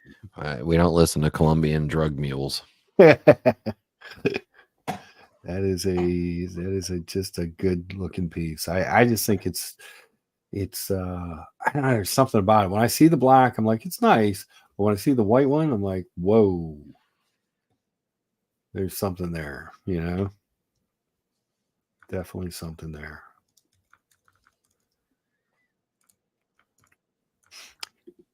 He owns no Rolexes. Well, you have quite a collection for not having any Rolexes. Yeah, I'm kind of shocked. Nothing from with the collection he's got. I'm surprised there's not something really cool from the 70s, 80s, 90s somewhere in there. Yeah, exactly. Yeah, BW's he's always, when I say, he said he owned one once for a week. We go over, when we're going over watches, and he'd be like, "Hey, I sent you a pic." I'm like, "See, this guy's got we have very similar taste." So I think that's bad for BW, because I have no taste, according to some people. But because he also has a black Defy Skyline, and he has the Tudor that I like the most is that they've ever made is the North Flag. I just think it's quirky and cool looking, and he owns one. Amongst other things that we've talked about, he pops up. He's got a Polaris, and he's got some really cool watches. It's got a 72 Speedy that he got for his bar mitzvah. Very cool. Looking Glass says Explorer 2 white and Day yellow gold black dial 40 millimeter with yellow steel sub and black GMT. I will have the 4 I have always wanted. Nice. Yeah, because you've got the sub and the you got the GMT, the black, right? Is that the one you went with? I remember you were asking us. Let's see. Oh, there it is. Look at that. That's classic, BW. That is absolute classic watch. Let me pull the thing down. Look at the natural patina on the loom. Mm-hmm. That is absolutely. So yeah, he did. Looking Glass did get the black. None of that Fox patina. Nope. That's the real deal there. That's a beauty. That's just a classic watch. Chris Clues, welcome back. Nice to see you again. He says, "Gents, you're the best. Keep doing what you're doing." Thank you. We appreciate it. Boring. And again, I appreciate everybody who comes by. I really just enjoy chatting with you guys. So, like I said, I'll chat. If there's 5 people, I don't care. Someone was making fun of me last week because at one point we didn't have very many people watching. I'm like, whatever. I don't do it for money or that stuff. So, but the one thing I was telling you, I want to get a couple guests on to talk about a couple different things. So, yeah, just mix it up a little bit. And Scott Wexland, he says, "I agree. It's a nice chill combo." Yeah, it's just because all we're doing, we just chat about whatever's going on in the watches and watch world, but not it's not all hype, and we're not looking for clicks and super chats and stuff, so we can just chill out, But thanks for coming by, everybody. Looking Glass says the Day yellow gold and Explorer 2 white, and then I'm out. I promise. Liar.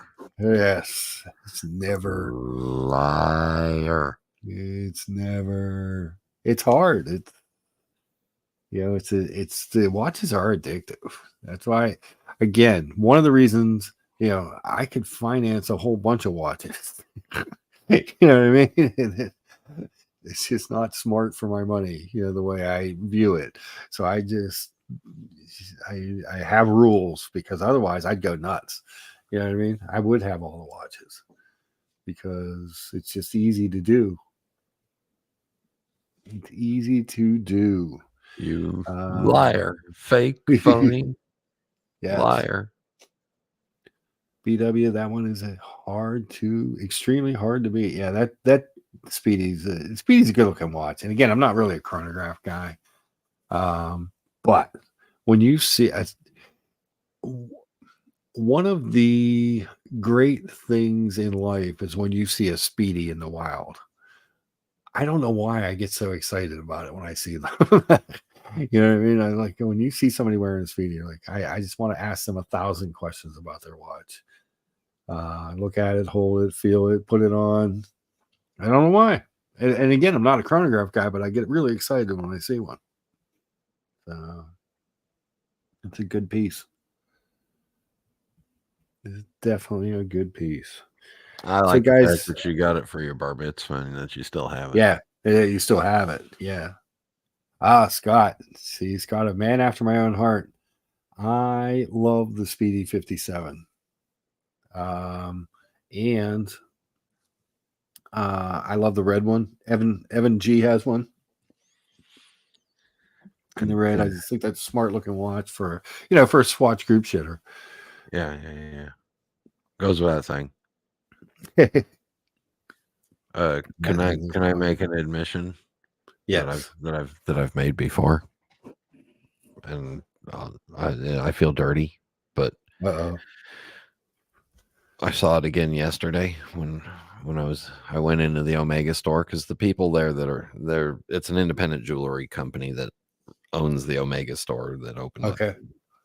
And so they're not Swatch Group shitter people. They just they just pimp them for them. But they had an Apollo 8 Dark Side of the Moon case ready to go. Good looking piece. And God, I love that watch. And yeah, it has. I love that watch. It is not water resistant enough. I'd need to put it on rubber. It's gorgeous looking. I like it. It's holding its value still, because they're 10,000 new, and the best price I could find pre-owned was from a shady eBay dealer at 82 or 8,300. Okay. And it is so cool to look at. You can see the movement through the front. You can turn it over and see the back, and it's got all the different etchings and stuff, and it's all ceramic, and the pin buckle's cool. And it's just, I feel dirty. It's a cool watch. I ain't talking about it. Dear Lord, I feel dirty just thinking about it. I like it. I just like it so much. I did not have sexual relations with that girl. That watch. Yes, I can wear it. It's a 43, but it wears fine on me. It was so comfortable. I feel dirty. Yeah. I think for a Jewish feller now, I think I need Jesus and the Pope in my life. Yeah. Make me strong. So Looking Glass says his wife walked past the PC and laughed at your comment. Said Brian is right about you. No, it's never over. Yeah. But I feel dirty for liking an Omega. Oh no. We get down to Florida where there's an actual Swatch Group Omega boutique, and they have one in there. It may be hard for me to not pull the trigger and build the relationship, and then I feel dirtier. Yes. It happens. It definitely happens. I've got 10 more minutes because I do have to get ready for my brothers coming over for their birthday dinner. And so you do 11th you. and the 16th. You do you, boo, as they say on the streets of the streets of San Francisco. Remember that show? Carl Malden. Yep. And a very young Michael Douglas. Michael Douglas, yeah. Carl Malden was always hope for me that somebody with a big old nose could make it in television. He did have a big honking nose. Oh, that was a good show though. But it is what it is. Oh, let's see. Is he bringing your watch? Yes. I like the Speedies are always cool to look at. I'm a big fan of the 57. I like that bicompax register look. But that's also why I like that one in IWC, because it's two subdials that are on top of each other, up and down, north and south. But it's still, for me, it takes enough far away from being a complete chronograph look to make it a little bit different for me. The Steelers are wearing 1970s throwback uniforms today with the block numbers, which look much better than the lollipop numbers they've been wearing since the Cordell Stewart era. Are they playing like the 1970s Steelers? Well, they're up 7-0. Well, okay. Could be tied. That guy just might have scored a touchdown. Looks like he touched both feet down, so it looks like we're an extra point away from a tie game, but oh yeah, it looks like he got them both down.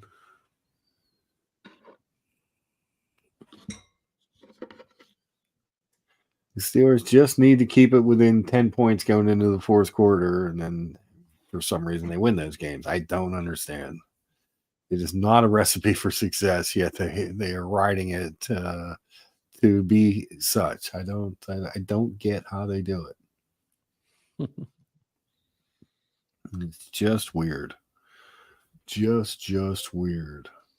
But on the bright side, we did hit 30 upvotes. Thank you guys. I appreciate it. If you like what we're doing, smash that like button. Give us some upvotes. We appreciate it. Took me 10 minutes to find my other troll account's passwords. Gotta find that stuff and get it done. Anything else out there in the world of watches before we sign off?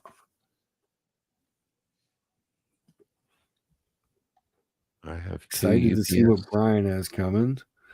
Yeah, I'm excited to see if it happens. Yeah. It's very exciting. The Tudor event was fun. They did a nice job.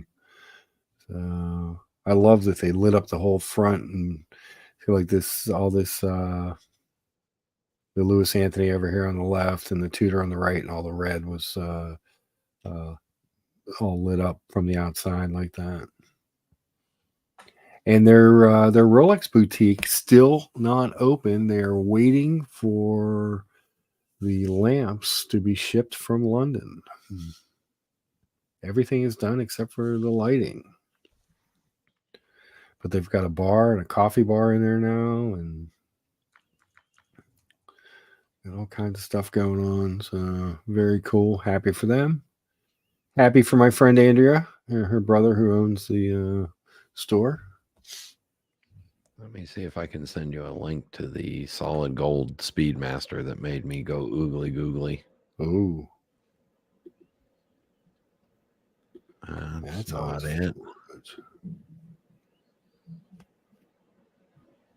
Let me see.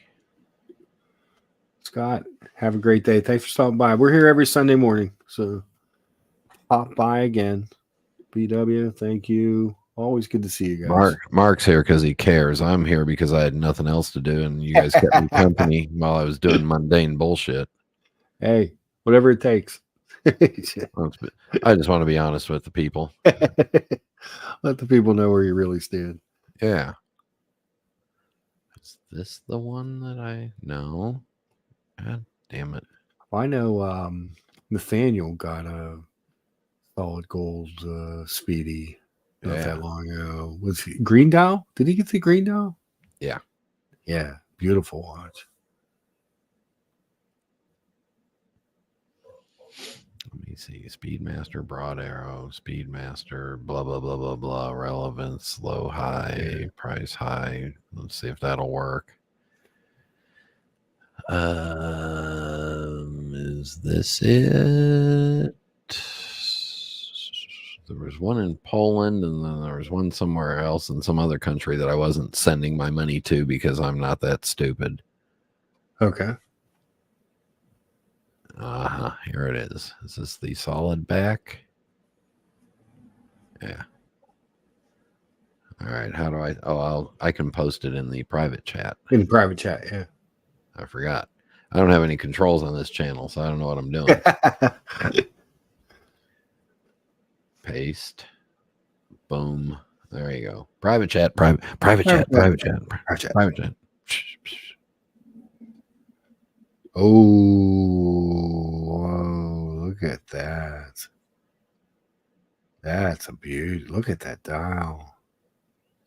And it's an automatic with a date.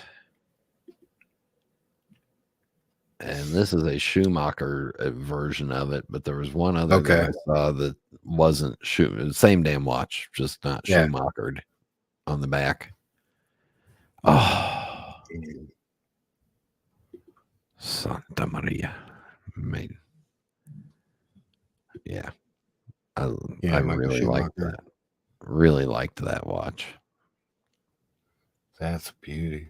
2002, 2001, 2000. Oh, that's the okay. Because did he win? He won more than. Did he? I think he actually won more than 5 in the end. I have no clue. It's I don't know. Don't care. I like the watch. I was looking at that going, oh. Yeah, that's good looking. The closest I've seen is one that, well, there was the one that I saw, and I should have, would have, could have, but didn't. And then I've seen a couple of the versions on leather of the older one, like this. That bracelet just made it just sing. Yeah. And then there's the newer updated version that they call the Broad Arrow 1957 that's got a glass back on it. And yeah, I looked at that movement and I was like, that movement's nothing to look at. Give me a solid back. Cover it up. Give me all the gold. All the gold. Yeah. So anyway, that's the one that, yeah. That's pretty. Even the loom shot's nice. So nice. Oh, 228. Yeah. I'd feel kind of dirty wearing that too, because it's a watch group shitter. Yes. But you know, at least I'm consistent. It's true.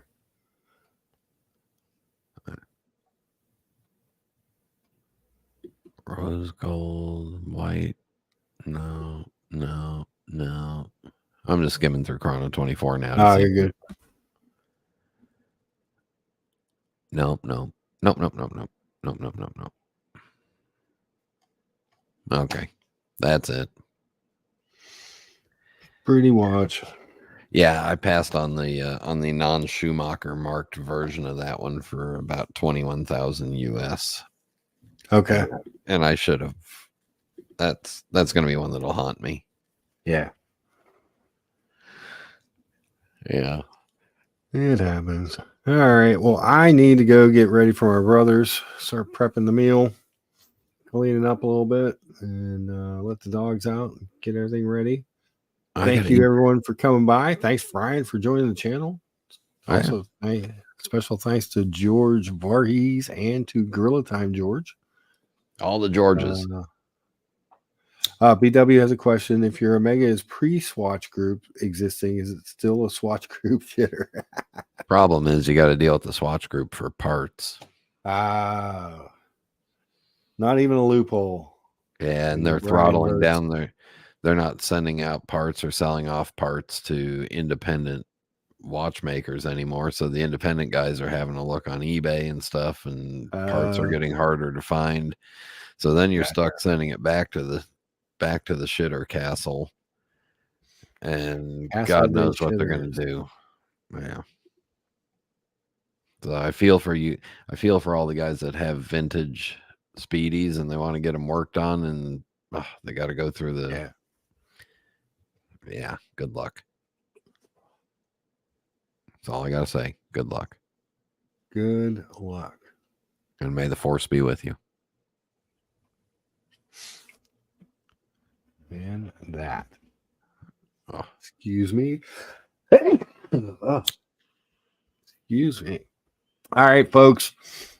With that, we're going to start we didn't do the lucha in the beginning. We'll lucha our way out. How's that?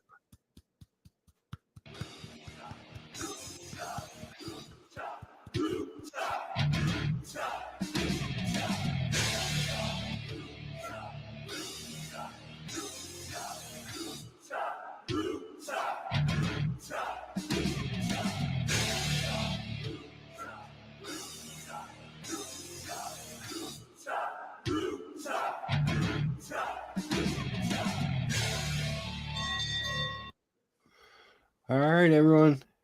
Thanks for coming by. We'll see you next week.